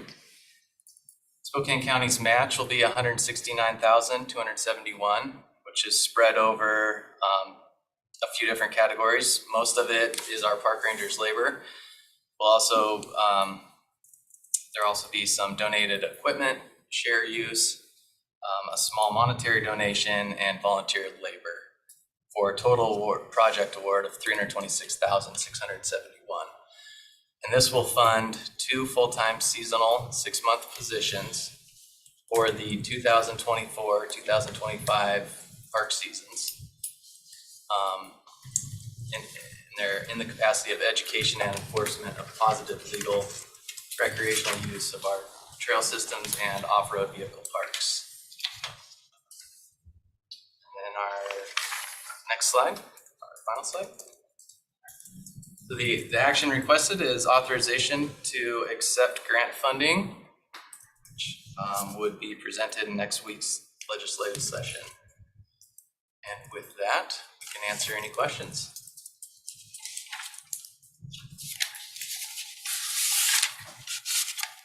Great, well, we'll move on to Fantastic. the next one. Yeah, thank you very much. We've had a lot of success as the amount of visitors is growing and growing. Unfortunately, user conflicts, questions have increased, and this position has been very effective in response to that. And so we're really excited to have the two in the next couple of years. We feel it will be really helpful because usage is increasing steadily within all of our trailheads and spaces. It's been nice to have that positive feedback and someone that really is focused on the user experience out there. And I guess I would just ask, so it's seasonal. Yes. So are you able to find someone for those positions? We have been. Yes, very much so. So in the park ranger or park 8 world, it's a very seasonal position until they are able to find a park ranger position full-time that are fairly limited across the United States. So it's usually young people still in school, maybe doing an internship that this would qualify for, or just getting their feet wet in the park ranger industry. Great. No, that's great. Yeah, we are able to find help that. Okay. turn people away from this category. Awesome. Sounds like a good wellness program too. Yes. Yeah, very much. Okay. Okay. Thank you, Kurt. Thank you all. Thank you. All right. I will segue into our next item where I'll introduce Nick and Nick Ahmad. Inga Node is with us too. And this is my return visit on the Conservation Futures program update. And we've been able to add some additional slides and bring in the right expertise. And I'll just, again, reintroduce this item. We do have a presentation that we'll go through. So I'll go ahead and see if we can pull that up. And as that is coming up, just for background, we have a recommendation from the Land Evaluation Committee to amend the prioritized acquisition list related to two properties. The first property is what we refer to as the Trolley Trail Vetch property number 0821. This property has been on the prioritized acquisition list since 2021. Purchase and sale agreement was negotiated a little over a year ago. When Mr. Knowles departed, Nick was kind enough to step in and pick up with the implementation of that where that left off. As of yesterday, they have effectively satisfied all of the contingencies except two special contingencies that were added to this at that time, and that's what we're here to talk about. And so next slide, please. And with that, I'm going to turn it over to Nick and have him take it away from here to explain, again, the property and much more detail behind the property as it relates to the trail and plans in place for future development and so forth. Well, thank you, everybody. We really appreciate as city staff you entertaining us and giving us the opportunity to present to you today. So happy to be here. Again, my name is Nick. I'm with the City of Spokane Parks Department on behalf of the Park Board today. The Vetch property you see is in red there. I won't go in great detail on this slide. Please, next slide. It's about 3 3/4 acres. The seller is Damon Vetch. He is a willing seller in any scenario to us. The purchase price, including all contingencies, was not to exceed $250,000. The City of Spokane Park Board in November of 2011 passed a resolution to accept ownership and maintenance responsibility for this property should it be acquired through the Conservation Futures program. As Doug mentioned, it's on the administrative acquisition list for Conservation Futures. Next slide, please. A couple of photos on the right of the screen there for folks if you're not familiar with. Thank you. Perfect. That's the one. This is a soft surface trail corridor that is well used by the neighborhood, and it provides a natural experience for those neighbors who use it. I think that's the intention here. Next slide, please. Doug, I think, provided a briefing on a couple of the special contingencies, which I'll go into a little bit more in a couple of slides here. So keep on moving to the next slide, please. Okay, so in my mind, why pursue this as a park planner? This is supported by the neighborhood and the neighbors in the Grandview Thorpe neighborhood. They have the most recently a neighborhood action plan that was adopted in 2015 by that neighborhood. One of the goals for that neighborhood was to increase trail connectivity, specifically to the Fish Lake Trail and the Trolley Trail to the neighborhood and the DNR property in that area. So that was identified in that planning process. They identified the partners of the city and the county and the DNR to accomplish those goals. Next slide, please. Separate from that, this is just a slide to show you that on their neighborhood map, they actually identify the Trolley Trail as one of those alignments. So the Vetch property is in red there. Next slide, please. Separate from this, the City of Spokane in 2022 concluded our citywide planning update for parks and open space. What you probably hard to see upper left there is our local recreation trends. Being in nature and using and walking on hiking trails are the number 1 and 2 desires for our community. And so this is certainly consistent with those desires. As we identified top tier community desires for improvement, those were restrooms, playgrounds, soft trails, and trailheads. Of course, this meets that soft trail desire. And there was a specific recommendation in District 2, the south side of Spokane, south of the river, within the city, to add paved and unpaved walking and hiking trails and prioritizing completion of existing trails prior to adding new trails. The Trolley Trail is one that we're looking to consolidate with this project. So well supported by our planning documents on the city side. Next slide, please. Taking a step back, what the heck is the Trolley Trail if you're not familiar with it? It was originally envisioned back in the 90s to be about a 1.92 mile soft surface trail that ran on the old trolley grade that used to come in and out of the neighborhood from downtown in this area. So that's represented by the dashed line, the red dashed line here. It's anticipated to terminate initially or eventually up near Fisk Avenue 16th, I believe is that road, and then all the way south to Assembly. So next slide, please. That was the vision. In the late 90s, the city and state parks were able to complete the first phase of that construction, which was just over a mile. Really, that's a property acquisition project with some limited trail maintenance for these soft surface trails. So that was accomplished in the late 90s. Next slide, please. The Vetch property would create the next sort of consolidating link for about a quarter mile worth of trail that would make what is now private property. Damon is a neighborhood advocate, and so he's very willing to help the neighborhood realize this vision of the Trolley Trail through this acquisition. So that's the link that would be secured through this acquisition. You see it's separated from the initial link there. Next slide, please. And so there was a special contingency established which really said, we want you to seek easement across the section that is disconnected between the Vetch property and the existing Trolley Trail. Makes sense. That's something we've been working with a couple of willing property owners for a period of time, but had been unable to actually secure that easement. So continue to the next slide here. I'll go into a little bit of detail as to what that means. As we zoom in on that magenta or pink section, that gap, there are really 2 property owners, one of which in blue is a development, and that development has already established what they call in their plat a wildlife preserve, which contains the blue section of the Trolley Trail. So they have no intention of developing that space. They have not granted us yet a trail easement, though the park board, the city park board, is entertaining that in the December land committee of this year. We have a willing grantor there. So we anticipate that, just not by the closing date of the Vetch property that would be required.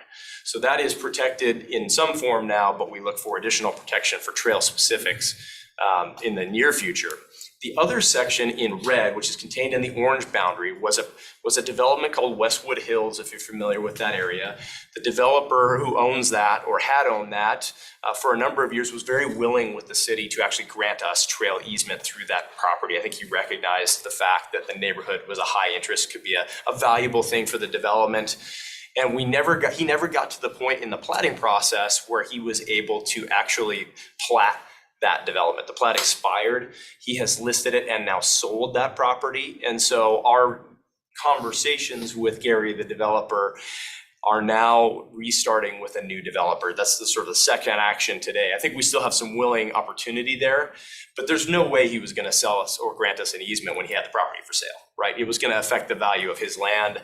I don't think that was a reasonable request. So really, this is a timing issue for us.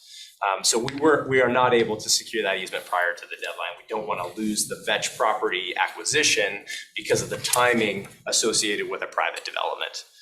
That's really why we're here. So next slide, please. Again, here just identifying how do we have legal access to the Vetch property if it were to be acquired without that special easement. We do have easement through the 18th, or excuse me, right-of-way through the 18th Avenue corridor. That is again identified on that Grandview Thorpe neighborhood plan that be a soft surface trail through that space. It's an undeveloped right-of-way now. You can see on the right side, the image in the lower right there, that's a Strava heat map for Strava users. We kind of use that for recreation planning at times. The greater the color of yellow there, the more people moving through a space. You can see that there are folks that are accessing through that space now. It's not as much use as on the trail itself, but it grants us the ability in parks to get our trucks and equipment to that location legally.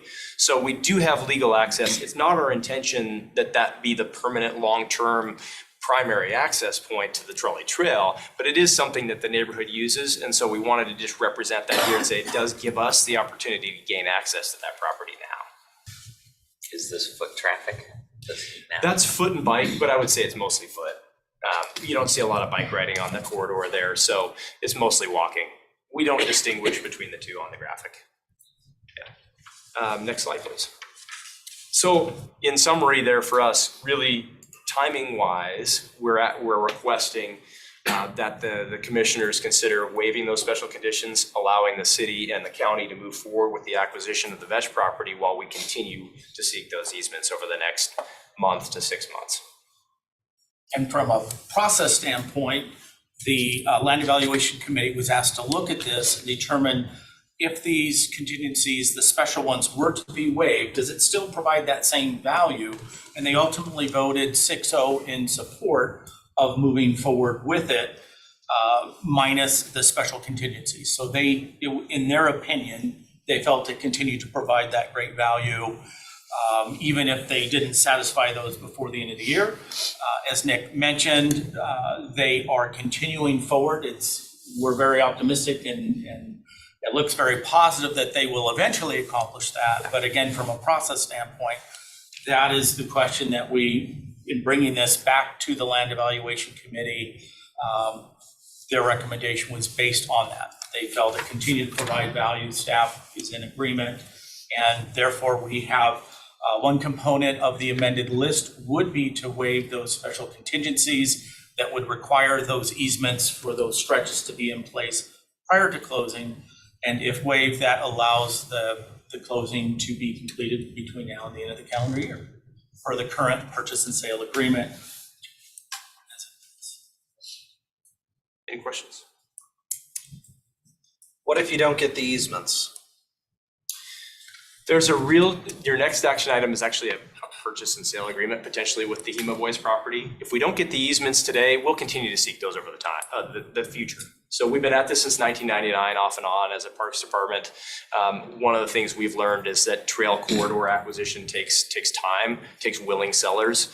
I think it's still a benefit to the community to provide a quarter of a mile of public trail that wasn't there before. I think strengthens our case, Commissioner, for future acquisition of that gap.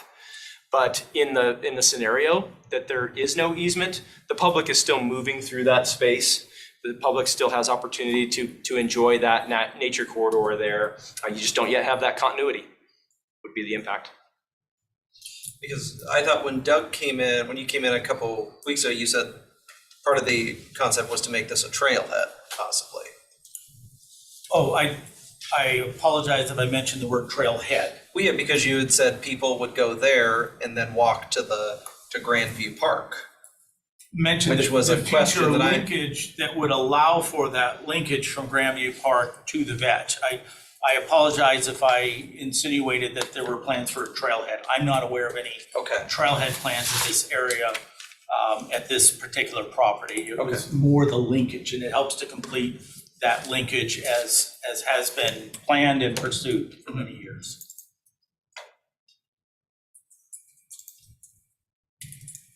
So before us is it'll be on the agenda to have the conservation futures go ahead and move this up and purchase? It really just removes the special contingencies, and I'll show that on our last slide. And so maybe at this point, we'll transition to the second phase of this because these are related.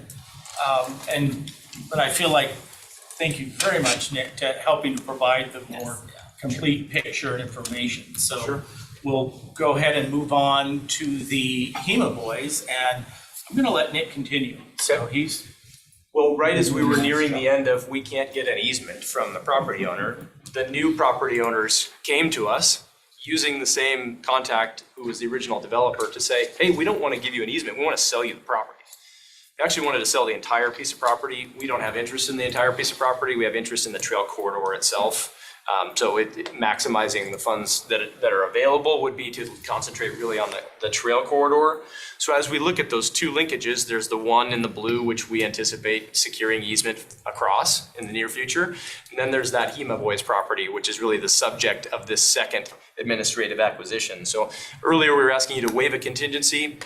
That allows us to move forward with Vetch. This then would follow in the coming months to actually acquire a section of the property in orange that's centered on the alignment for a trail that's represented in red.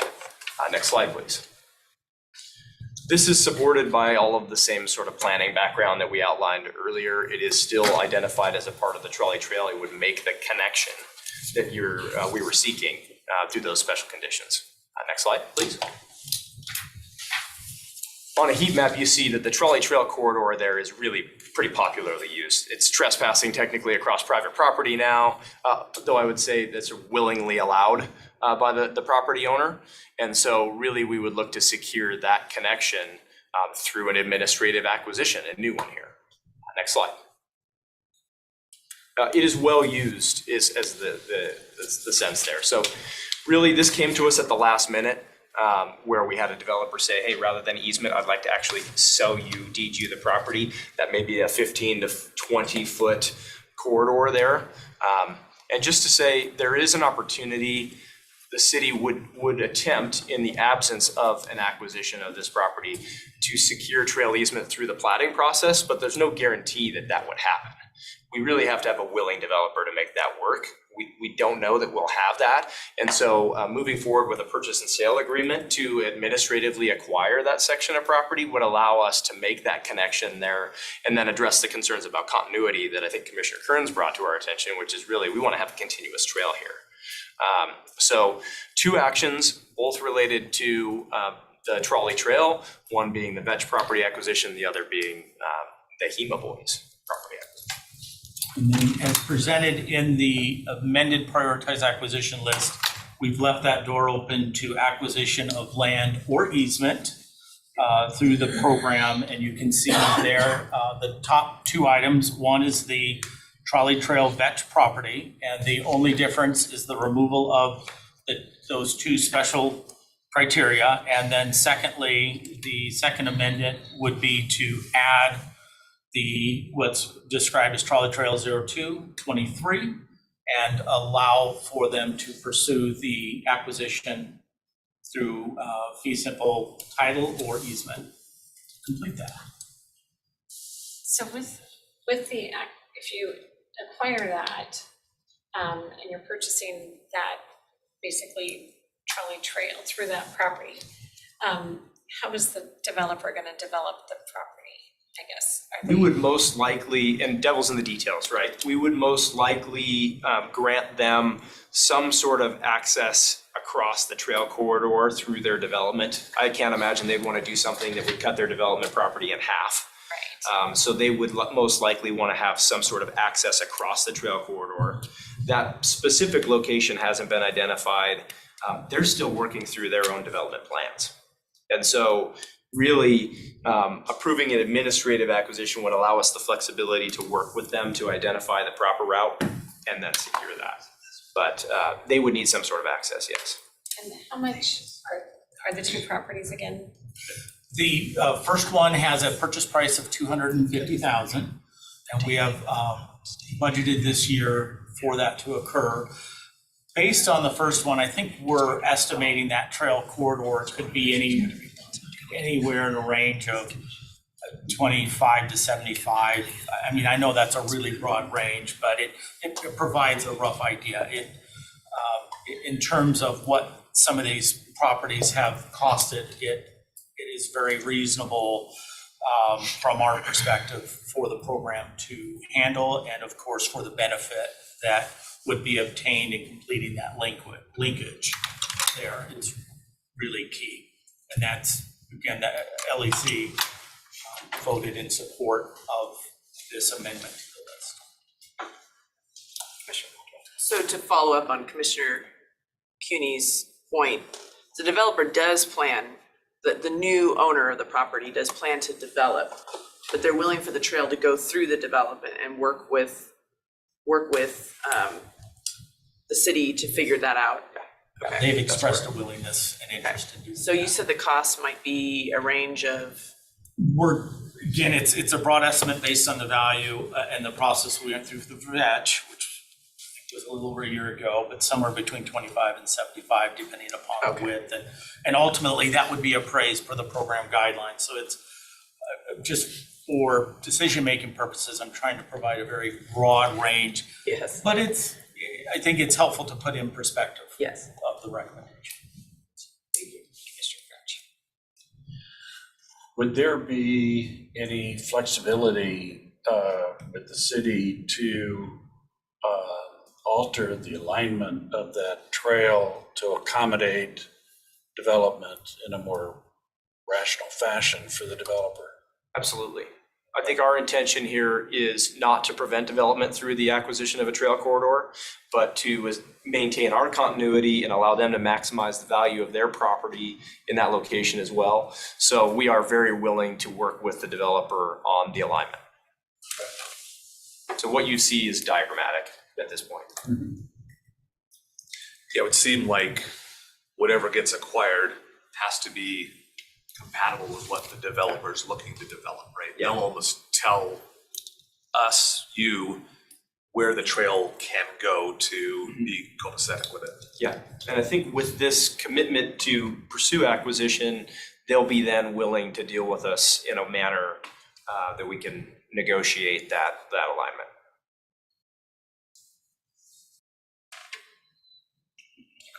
So, I mean, again, my concerns still remain. I mean, the section where you say that, you know, there's discussions ongoing to kind of link this whole thing through. But as I look on Scout, I mean, you're dealing with an out-of-state landowner for that big chunk that you have to connect. So, I mean, how are those going? I mean, you're dealing with it's an LLC, it's an investment group out of California that owns a bunch of these properties. What's their motivation to connect a trail through their property?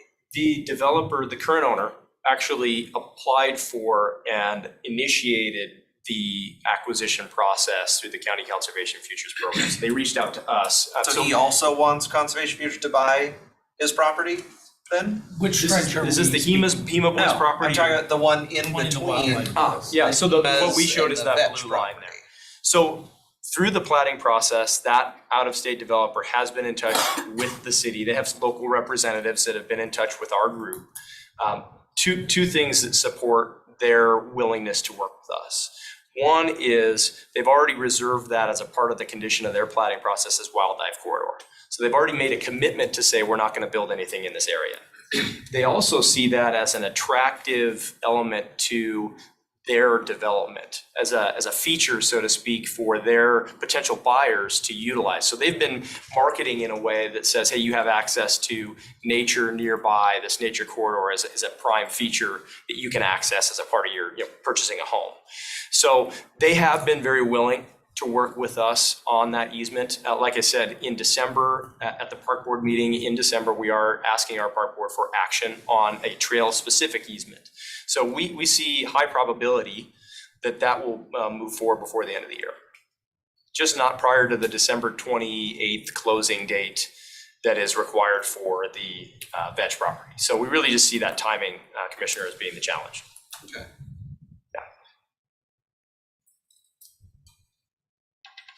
Any other questions? So what, I just want to make sure I'm clear on what the action you're asking us for. So the action will, a week from today, we will have that amended list on the very last slide. There'll be a resolution before you that, if you're supportive, will amend the list to remove those special contingencies to the Vetch property and add the Trolley Trail 0223 to the administrative acquisition list. The other properties will remain the same as they are now.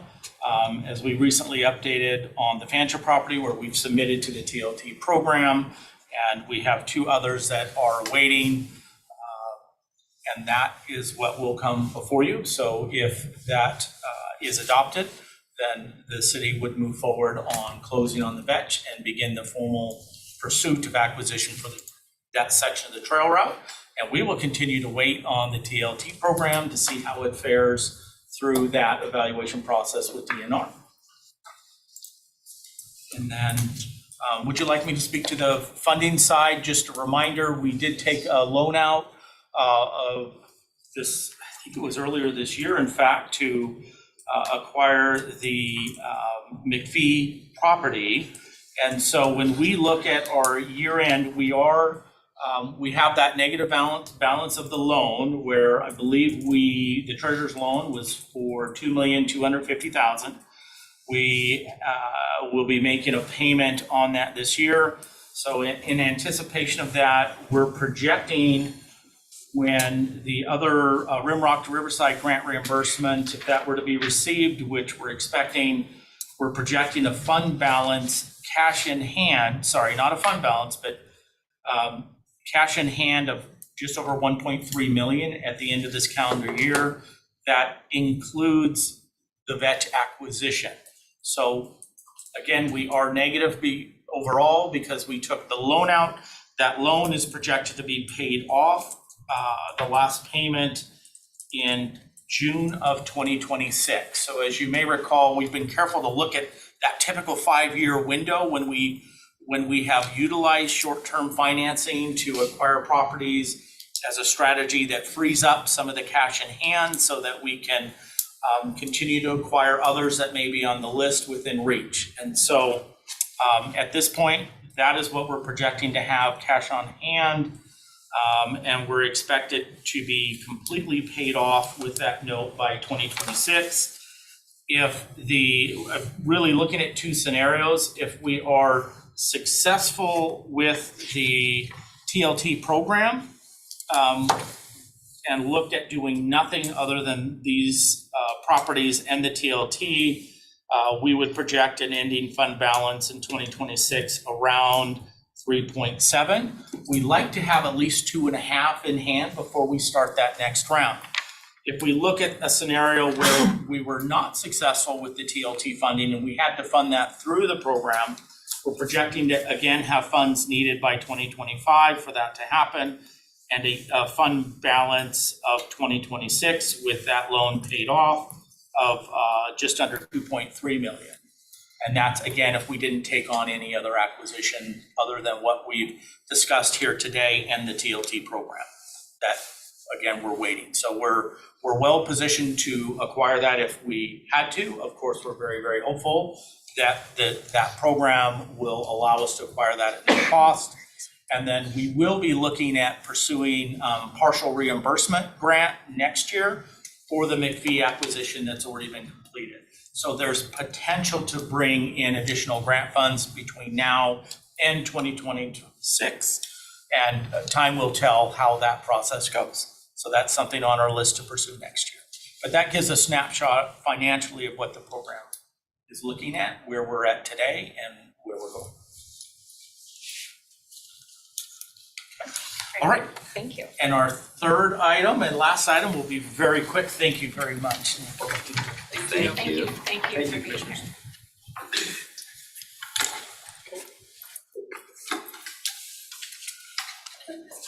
And our third item is our 2024 proposed Park and Recreation fee schedule. And I will turn it over to Rachel. Hello, so my name is Rachel Hansen. I'm the Recreation Program Manager with Spokane County Parks and Rec. Thank you for your time today.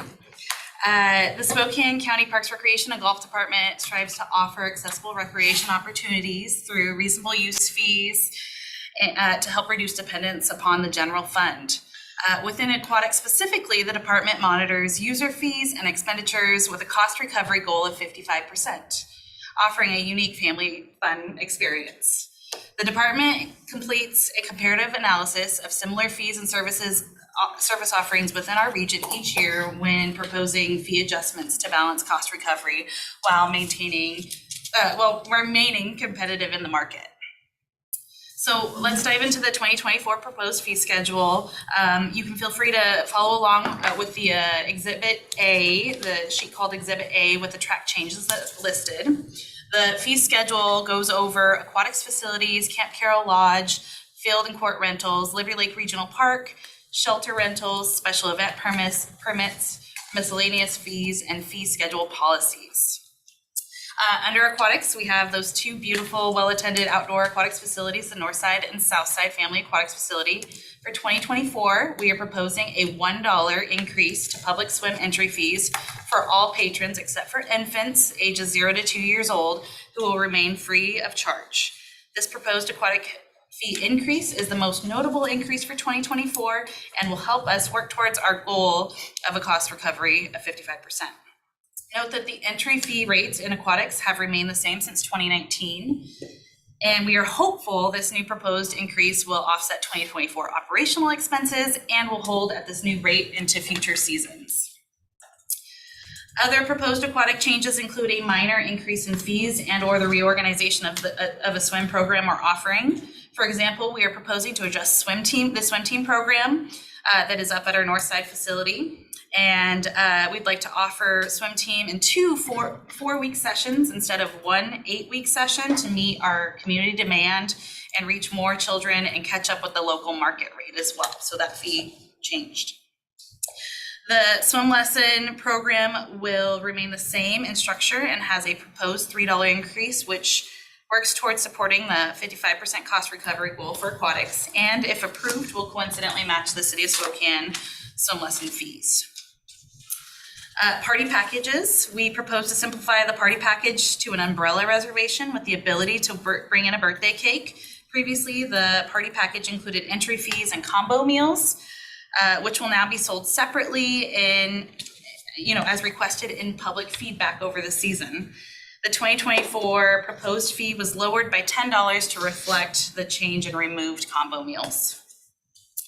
Finally, under private aquatic facility rentals, we proposed a fee increase of $500 and a new option in pricing for 501c3 nonprofits called not-for-profit private aquatic facility rental.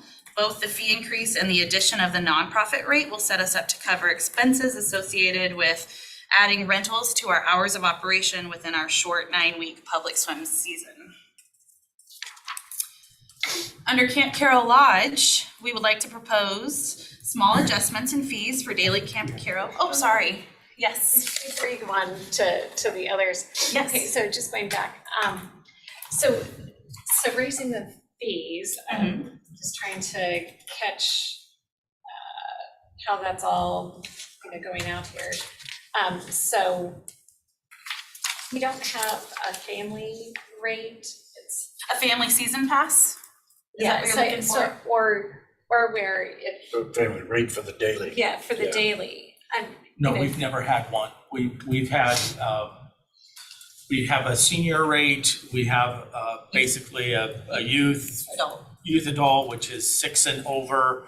We have a rate for 2 to 5, and under 2 are free. And we've had that same structure for that page. 10, Have you 15. seen any requests, or, I mean, I guess do we feel like we're turning people away because it's expensive? I think we've done surprisingly Yeah. well. If there's, the first couple slides really help to articulate it, right? So that shows history, but the next slide where we're targeting cost recovery, and this is a snapshot. We'll have the presentation a week from now, kind of on how the season went.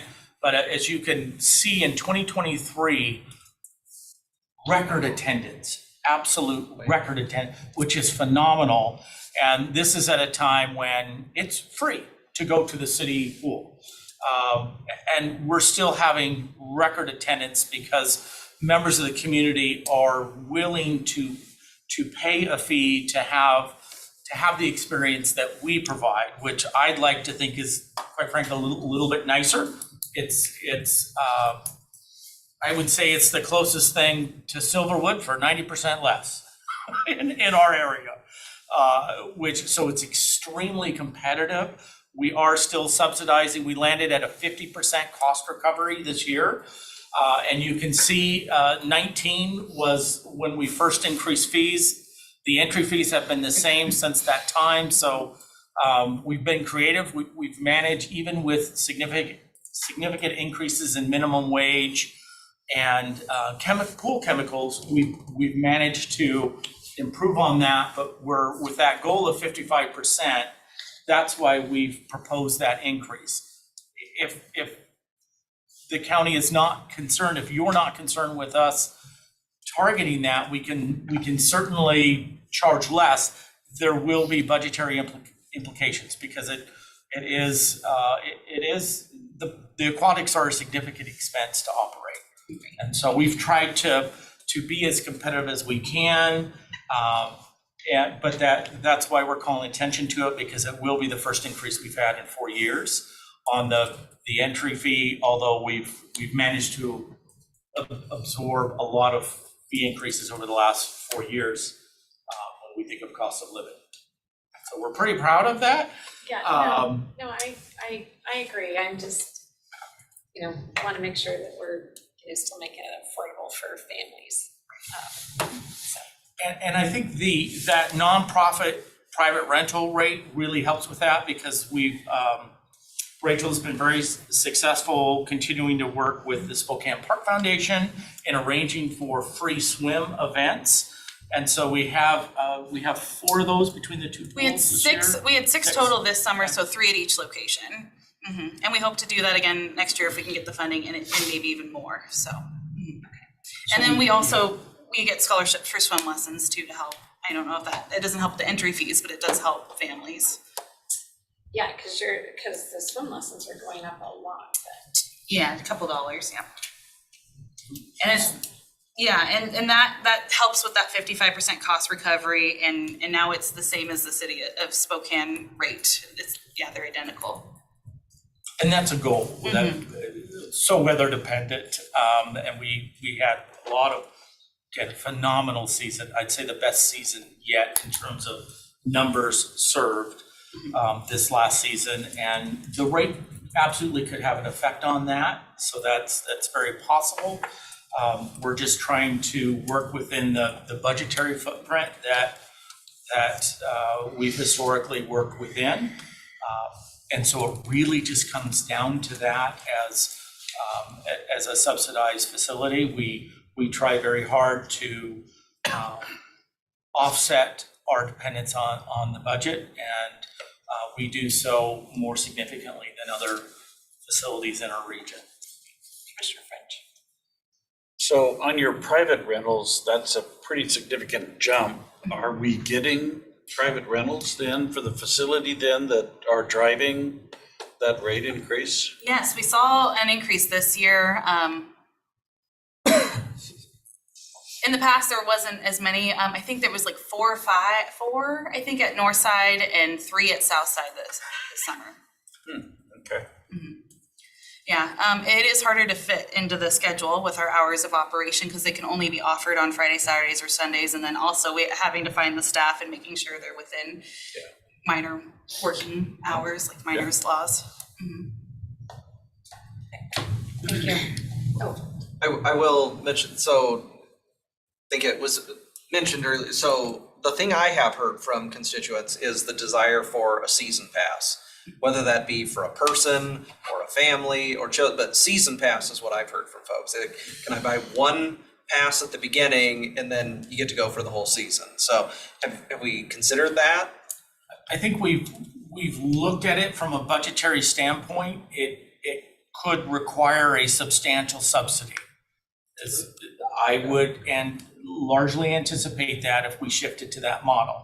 So. Well, just having that as an option, not completely Yes. shifting to, but I mean, if somebody, I don't know if it's, it's $7 to get, or $7 to get in, have a,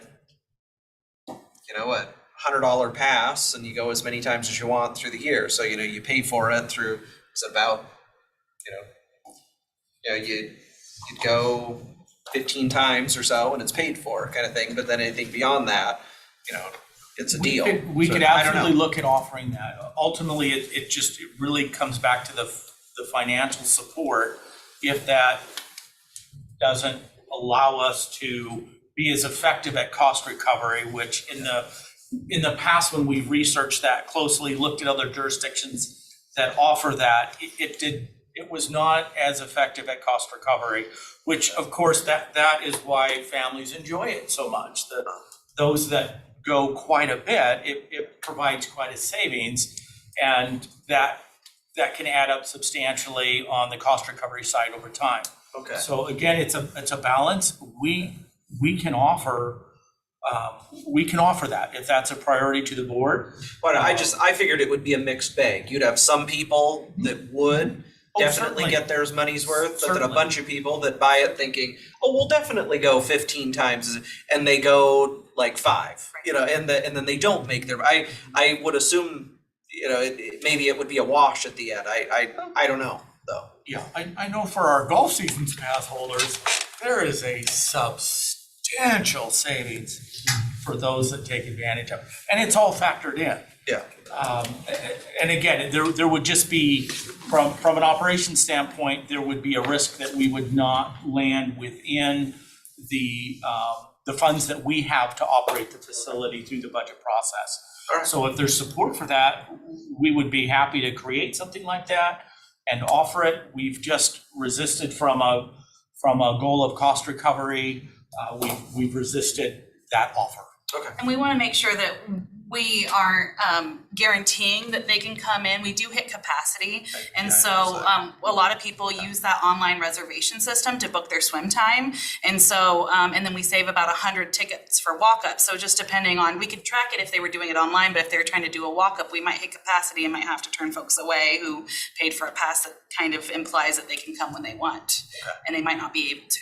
Okay. So there's some risk there too. Thank you. We'll let you continue. Yeah. Okay. Under Camp Carroll Lodge, we would like to propose small adjustments in fees for the daily Camp Carroll rental rates. An average increase of 9% was made based on market comparison and customer feedback. We also updated cancellation fees and policies. We propose adding a holding deposit and a late payment fee along with appropriate policies. These changes will help us maintain fair and consistent rental processes. Under field and court rentals, there's no proposed changes.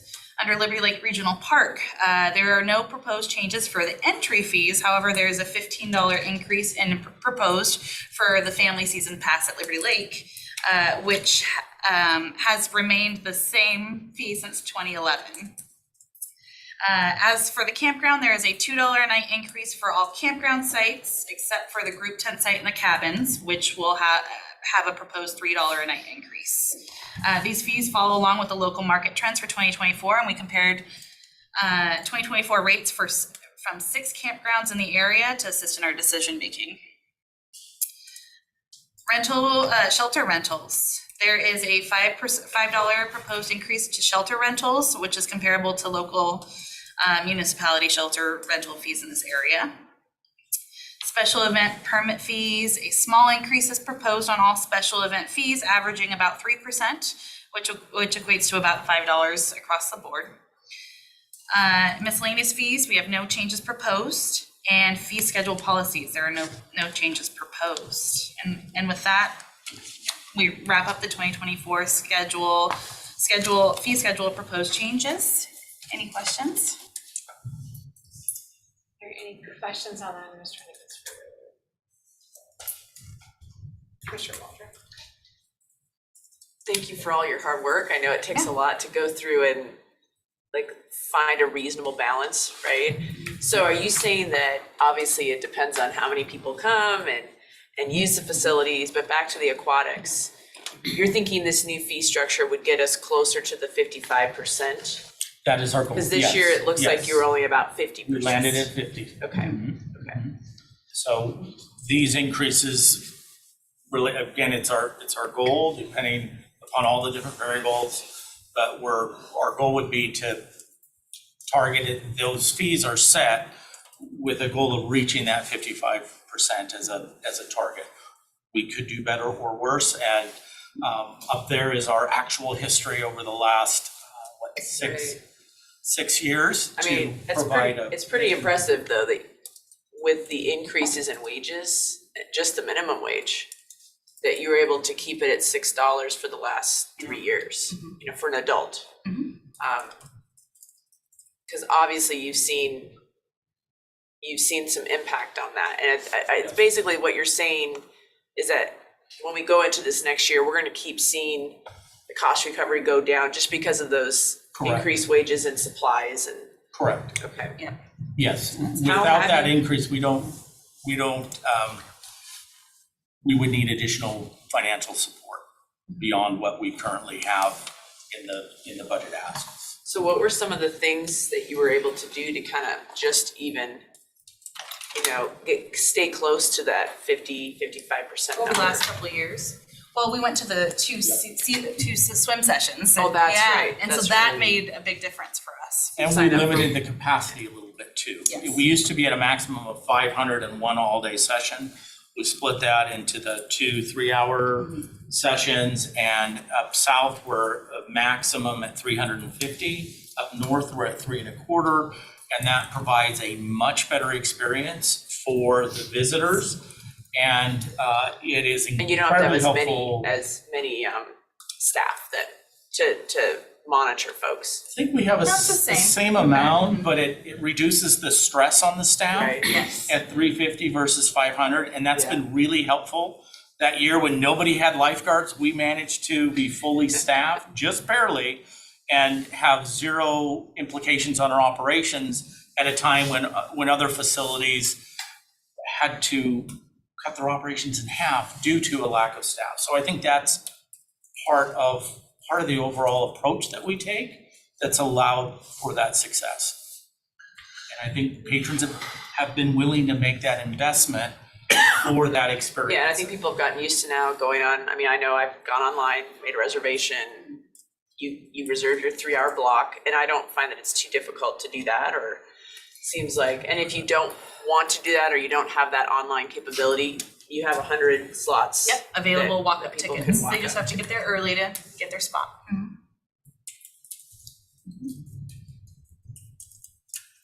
Any other questions? Thank you very much. We're excited to provide that annual overview next week. We have it down to 15 minutes. Yeah, it's pretty pressure. Thank you so much.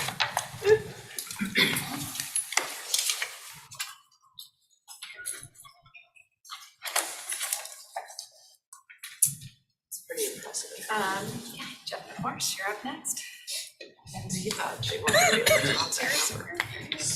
So Heather was going to join us, but she is at the hospital awaiting the arrival of her first grandchild. So she's not here today. That's exciting. So I sent out around an email just before Thanksgiving, so you should all be a little bit up to speed on this. We have an affordable housing funding swap need. You all know VOA and Crosswalk 2. We originally funded them with ARP, and then when the home ARP came out, we transitioned over to the home ARP. An advantage of putting it all on one site with that 20-year reporting requirement that comes with home ARP. We don't have a ton of groups we're monitoring for 20 years. We just learned home ARP will not work for them. They are doing end of hallway, think more dormitory style bathrooms. And with the clients they serve, there might be someone suicidal with drug addictions, having more of a less private bathroom, maybe a more that style of bathroom, which is better for their operating pattern. HUD was very strict in their no waiver. And so home ARP no longer works for VOA. So what, George has run a bunch of numbers. There's Hyphumian, the Spokane Housing Authority project has a million of ARP, 1.5 million of ARP. So the 2.8 from Crosswalk, we put some to Hyphumian, some would go to Seniors on Broadway, which is a SNAP project. That was the highest ranked project when we did the RFP for ARP. That did not get funded. They scored high enough to be funded, it just, we didn't have enough money to fund. So they are kind of the next on that list. They're a high priority on the SLIC list. I met a couple times earlier in the year with Ken Park, Fawn Shaw, Jonathan Mellon, and Stuckert. And that was also a high one on their list. So that would be, they'd be getting that additional 1.3 million from the original home. So you just have those two 20-year commitments. And then Crosswalk would be funded, essentially swapping with Hyphumian, they'd get that 1.5. The other 1.354 would come from his account balances out of different affordable housing and homeless funds. So that's the general overview.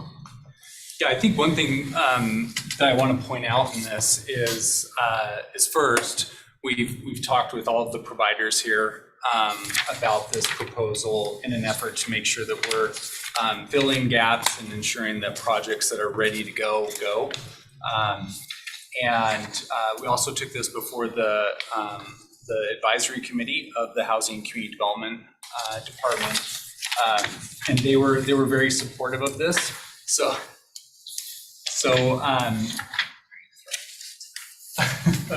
I think the thing that I really want to point out here is that with this proposal, it allows us to fund Hyphumian.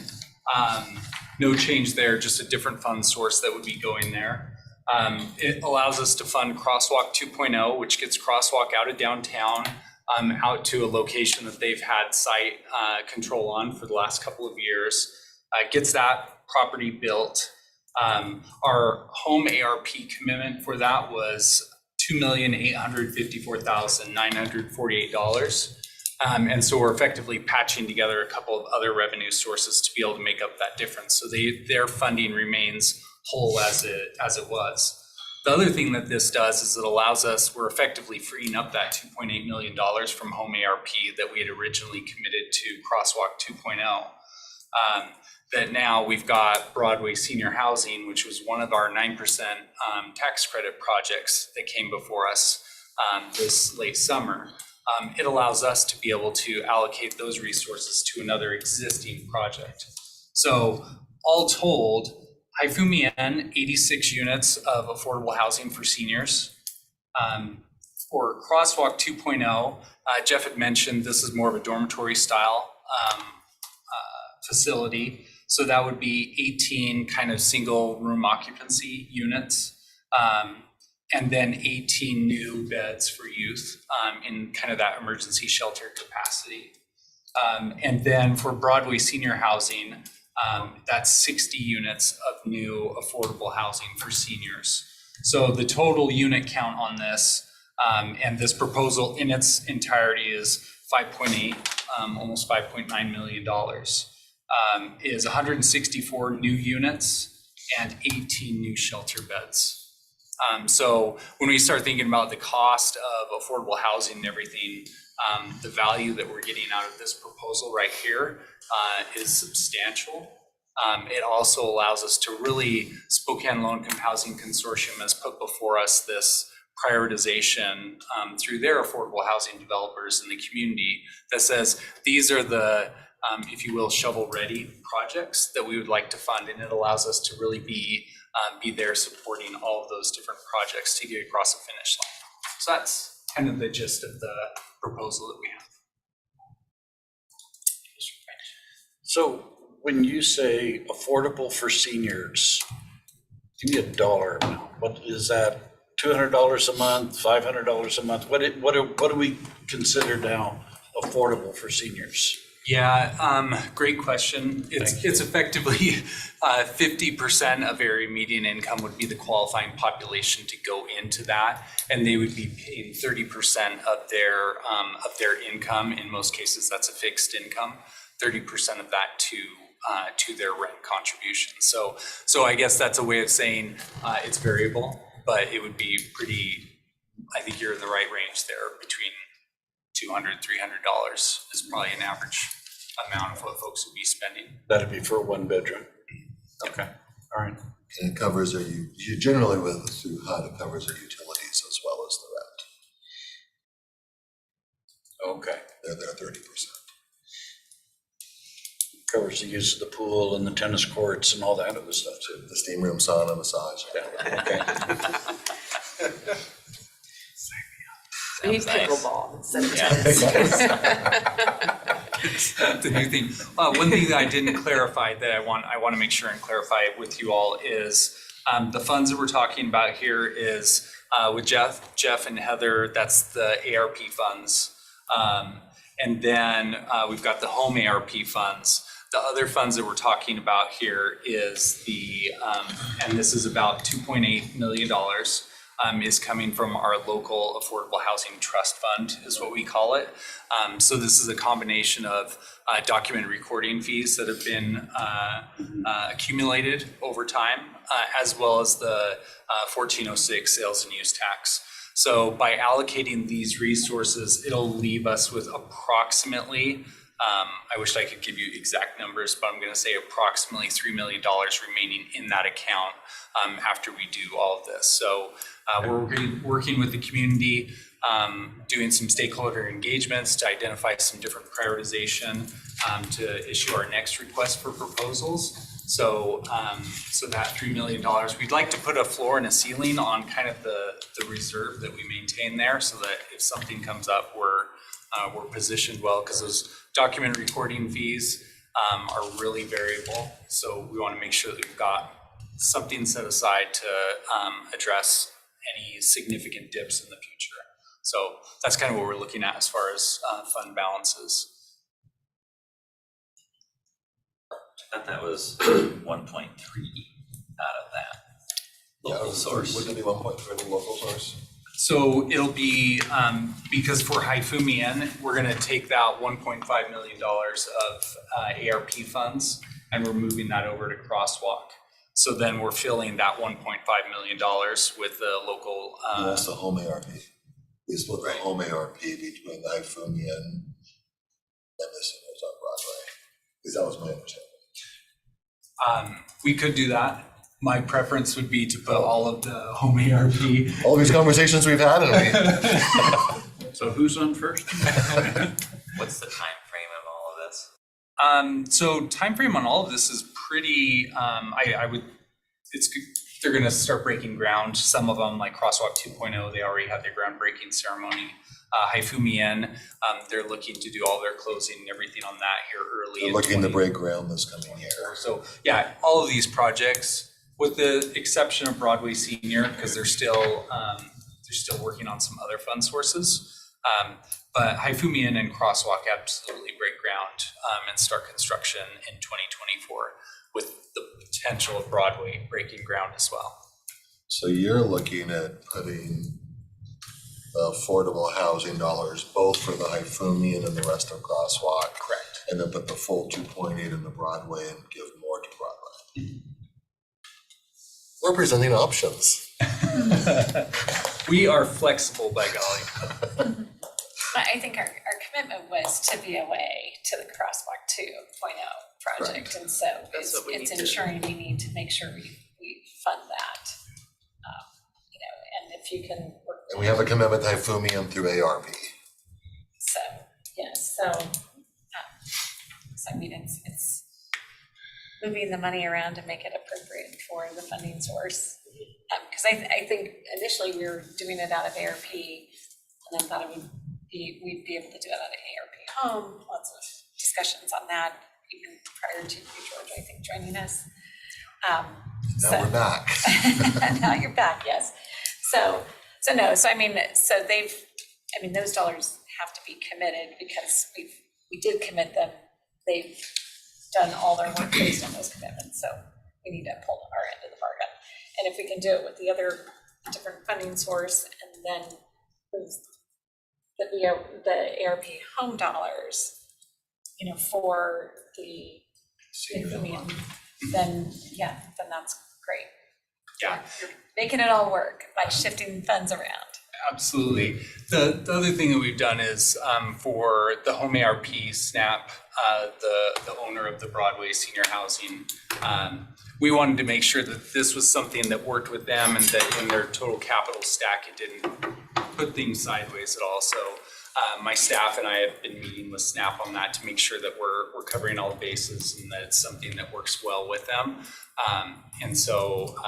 So anyways, that's been a priority for us. We want to make sure that we're not allocating funds to a project that then ends up creating an issue because there are enough strings attached to all these different fund sources that we want to think through that in advance. So I guess question, do you want to put all of the home ARP in the Seniors on Broadway? How much is that? So then that would be the 2.854 would be Seniors on Broadway. The Hyphumian would go to Crosswalk. And then you would also be spending 2.854 from your affordable housing pot, 1.5 to Hyphumian, and the remaining 1.3 to Crosswalk, which leaves you about 3 million in the account balances. We're going bigger on the Broadway project. I mean, do we need to go, I guess, I don't know. What's the reason for that? Yeah. I don't know that we'll I mean, know that's- what the recipe is, I just need to know that it tastes good. It would taste really good. I'm sure Julie was happy to get your call. Yes, she Snap. was. Hey, we have some money for you. Yep, and they've got a great developer. K&H is working with them as the developer. My recommendation, just for simplicity of contracting, is to put all of the home ARP with one project, that being Seniors on Broadway. That would be my recommendation. And that was the same reason we did it with the VOA, that 20-year commitment, having it in one project is a benefit.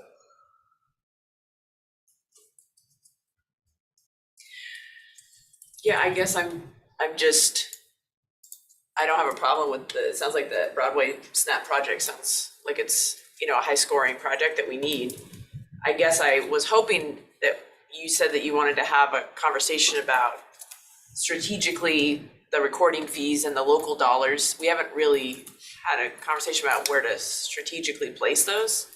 So I would rather stick with the 1.3 unless you think the contracting will be that the 20-year contract will be so difficult and cost us a lot to manage.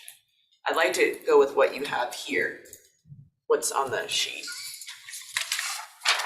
Can we provide you all with an updated summary of the budget? That might help in that regard.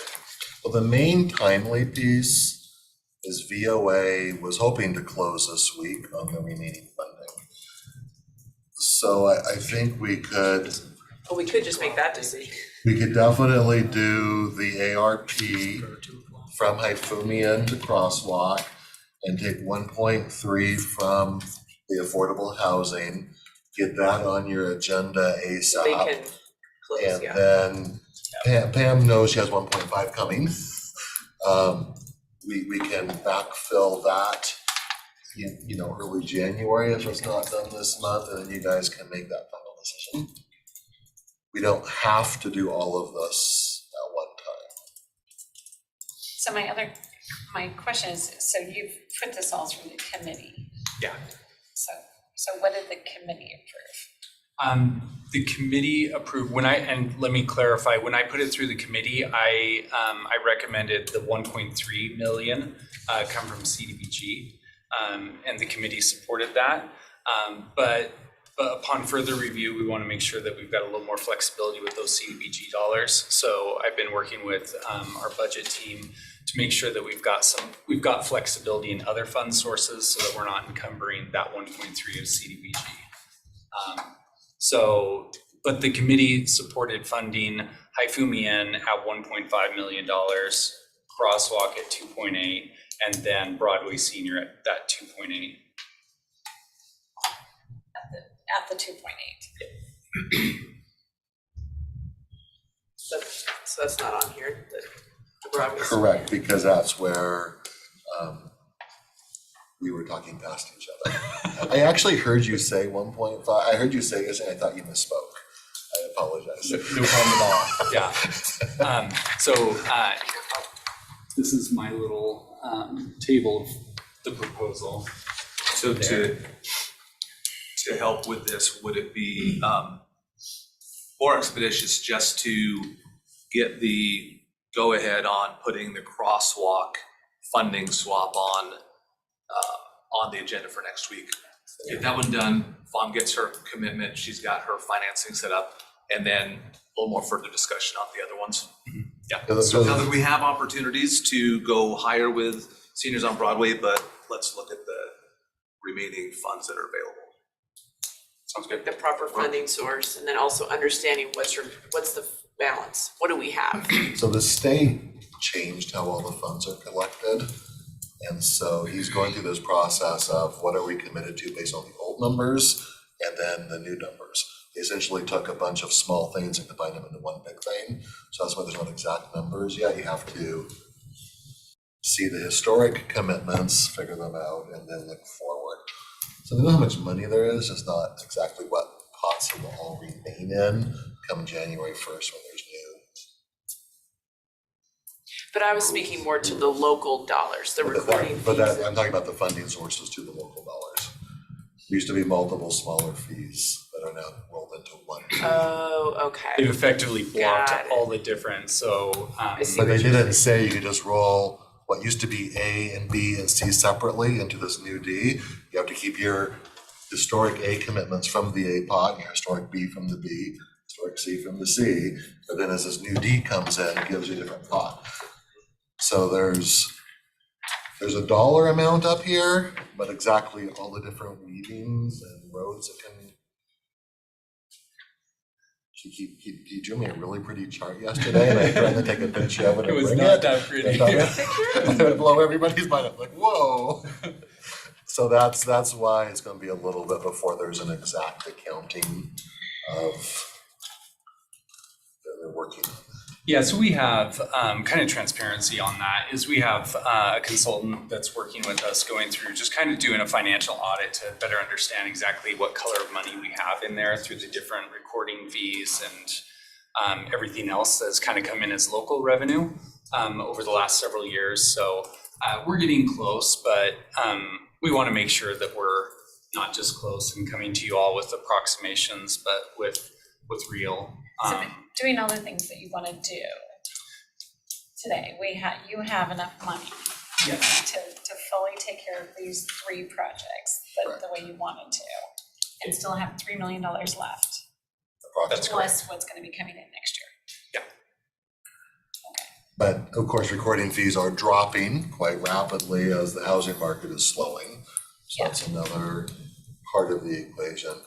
But I just see that senior affordable housing is something that is crucial, for our community. So I mean, I think if we've got the funding to do all 3 of these the way you said it, not necessarily what's here, because it's the 2.8 going to the Broadway. I'm willing to move forward with that, because I think it's, as long as we've got the 3 million still left, we're gonna have the opportunity to take a look at the future. I think I was misunderstanding, thinking you would go into the 3 million to pay for that. So that's where my. With his higher number, there's still 3 million. Okay. Yep. That makes more sense. Yeah. And will that help? I mean, what is SNAP's, when you spoke with Julie, like, what is the remaining amount that they still have to raise to be able to get that project moving? I didn't get that number. I didn't ask. I know that they're still working on their capital stack through Housing Trust Fund and other sources. So they're closer with this. It certainly gets them from conceptual to viable, but they still have fair amount to go before they're fully there. So for your meeting next week, do you want to just take care of crosswalk or do all three? I would do all three. I'm gonna agree with Commissioner Cuny. Let's do all three. Could you send us out an email today or tomorrow with the new spreadsheet on how it is? If any of us have concerns, we can discuss it on Monday before we vote on it Tuesday, or pull it if we've got concerns on Monday. It's gonna be a total of 5.9 million, right? Yeah, just under 5.9. 5.9. And we're gonna get 164 units and 18 An shelters. additional shelter. Correct. That's what You're using your 2 proposal is point, gonna be doing. Yeah. 2.8, 2.8, and 1.5. This is a deal that. That in the email you send us as Yes. well. Mr. Jordan? Is the Seniors on Broadway the same project that we were talking about earlier this year, where we're looking at a Catholic Charities project versus? Okay. And the reason that one didn't, the reason that the Catholic Charities was recommended over the SNAP was because Catholic Charities was further down the road on their capital stack. So this gives the SNAP one more competitive. So then we will. So just, sorry, a quick follow-up then, is this kind of what you would say would be the next most shovel-ready project eligible for these dollars? In our county, yes, as it relates to affordable housing. This really kind of allows us to just tick off the list of all the projects that have been in what the affordable housing developers are calling their affordable housing pipeline. This addresses that. Okay. So we'll prepare the necessary documents for your next consent and send around an email. Yes, thank you. I think that'll be great for those three organizations. Diagram of following the money, because it looked like a Rorschach. Exactly, no, that's why I'm just sure I know the total and what we're doing with it, so. Okay, so you said Scott Chesney, Bump to next week. okay, we're gonna bump him to next week. I've gotta go in 5 minutes, looks like you're trying to get out of here. Cause I've got the Kinsey board meeting. So Spokane Regional Health District discussion.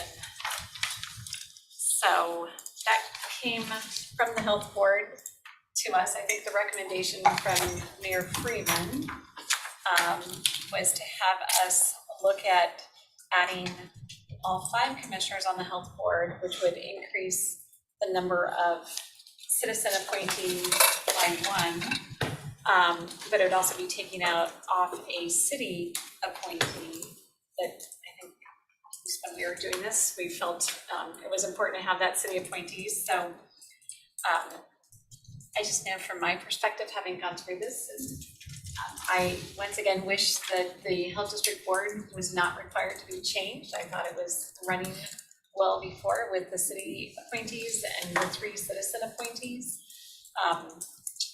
But it has changed. So I think for me, I'm maybe blunt since I've got limited time, is I would still keep it at 3 county commissioners and still have a city appointee that we appoint. I think the citizen appointees are a 2-year basis. I think we have the city appointee as a 2-year. I think so. So I think everybody was a 2-year. I think so. Commissioner French. So, regardless of the decision with regard to the reconfiguration, the health board meeting and my state board meetings still conflict, so I still won't be able to attend unless I just walk away from state board meetings and we get more benefit out of the state board meetings than we do out of a health board meeting that you guys have already attended and stuff. And I've sat on that board for 20 years. I don't need to go back to it. And so I'm happy just leaving it where it's at. But if it's the will of the board to increase it, that's fine too. But please don't increase it for the expectation that I'll be there, because I won't. It conflicts with state boards that are more important to us, quite frankly, at this point than the health board is. And also 2 of the citizens, I guess you can. We got an email Soon to be yesterday. I didn't actually see if it went to all the members of the health board or not, but of the 3 citizen appointees, only 1 is asking to be reappointed. So there will be 2 new appointees next year. I had an opportunity to talk with Amber about this issue yesterday, and I've also talked to Chris Anderson and also Michelle Fossum with regard to it. And from a legal perspective, assuming we leave the board as its present composition of 8, which is what we've got, the 3 non-elected representative terms are all up at the end of January 2024. And so in talking with Michelle and Chris Anderson, we believe that you've got to go through the selection process again. You just can't reappoint. And we've also, in other words, if you're interested, just submit your application again. You can reappoint those people, but they've got to submit their application. In addition to that, we have opined from a legal perspective, we believe that the present non-elected representatives can hold over until we go through the process of reappointing the 3 non-elected members. And so we thought about this a lot, board members, and at least that is our legal recommendation at this point in time to the Board of County Commissioners. As you know, the state came up with RAC regulations that place on the health board substantial responsibility with regard to making a recommendation to this Board of County Commissioners on who the non-elected representatives will be. They actually publish it, they actually interview the health board or sub, and then they make a recommendation to this Board of County Commissioners who make the ultimate appointment. So I'm going to clarify. So it's the health, because last time we didn't have a constituted health board, so that's why the 3 of us were doing it. So now it's the health board that will go through the process and recommend to the commissioners, the 5 commissioners, their choice. That is correct, Commissioner Cooney. I want to say one thing though. I too, the last time we appointed, which was in 2021, the actual health board did actually have a subcommittee of the health board then, and they did make a formal recommendation to the county commissioners on who the non-elected representatives would be. So, because the interviews were the 3 of us and Kevin. They were on Zoom. Yes. And we interviewed the applicants. Partly because we added him, he was the vice chair at the time, He was the incoming chair, essentially, so we added him to that. He may have been the vice chair. I think I had to chair 1 more year. the state was just in the process of promulgating the WAC regulations dealing with the appointment of the non-elected representatives. But we were familiar with that, so we tried to implement that as nearly as possible when we appointed those individuals to the non-elected representatives of the Board of Health. So I think, Commissioner Cooney, I think Michelle Fossum, someone on the health board, will need to give someone direction at the health board to start the process to open it up for the 3 non-elected representatives.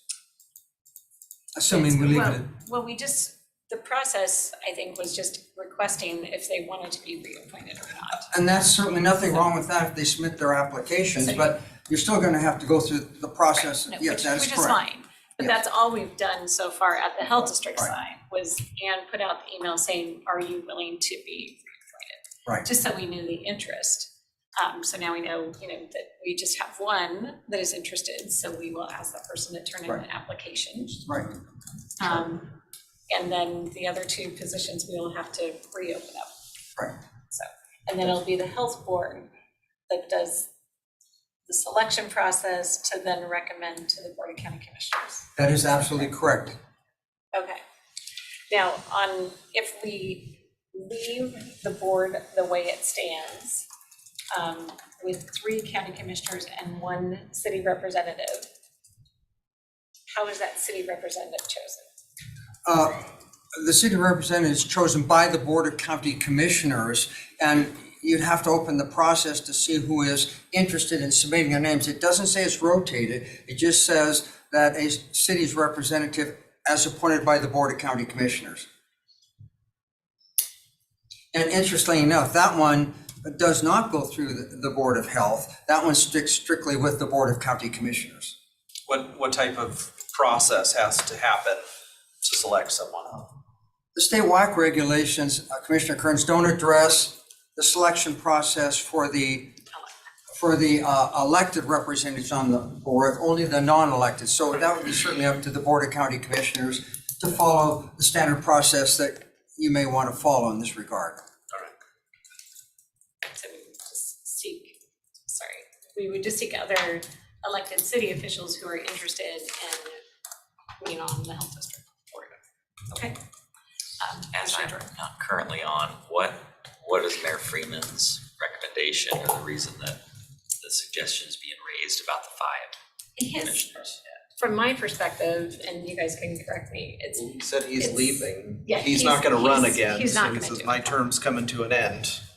Don't expect me to be here. And he's got other matters that if he doesn't want to, he's been on the health district board a long time, which is why we wanted to keep him. He was the vice chair at that time. He stayed the vice chair. I did 1 more year as chair.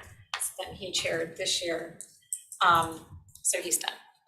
So, and I think he's, it's like, again, the budget comes from the health district and comes to the Board of County Commissioners.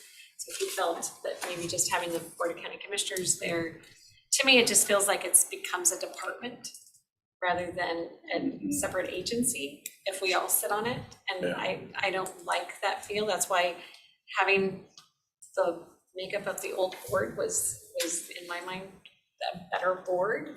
But I'm not gonna, but if we would have kept the board the same, we would have had 18 board members and 9 members that were unelected. And that's becomes kind of unruly when again, we are then making the ultimate budget decisions. So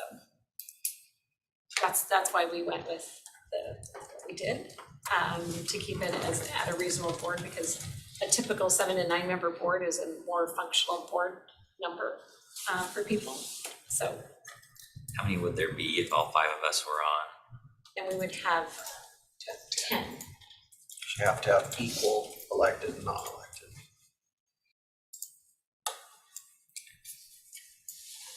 The Native American appointee is considered as one of the non-elected representatives for purposes of making it equal number.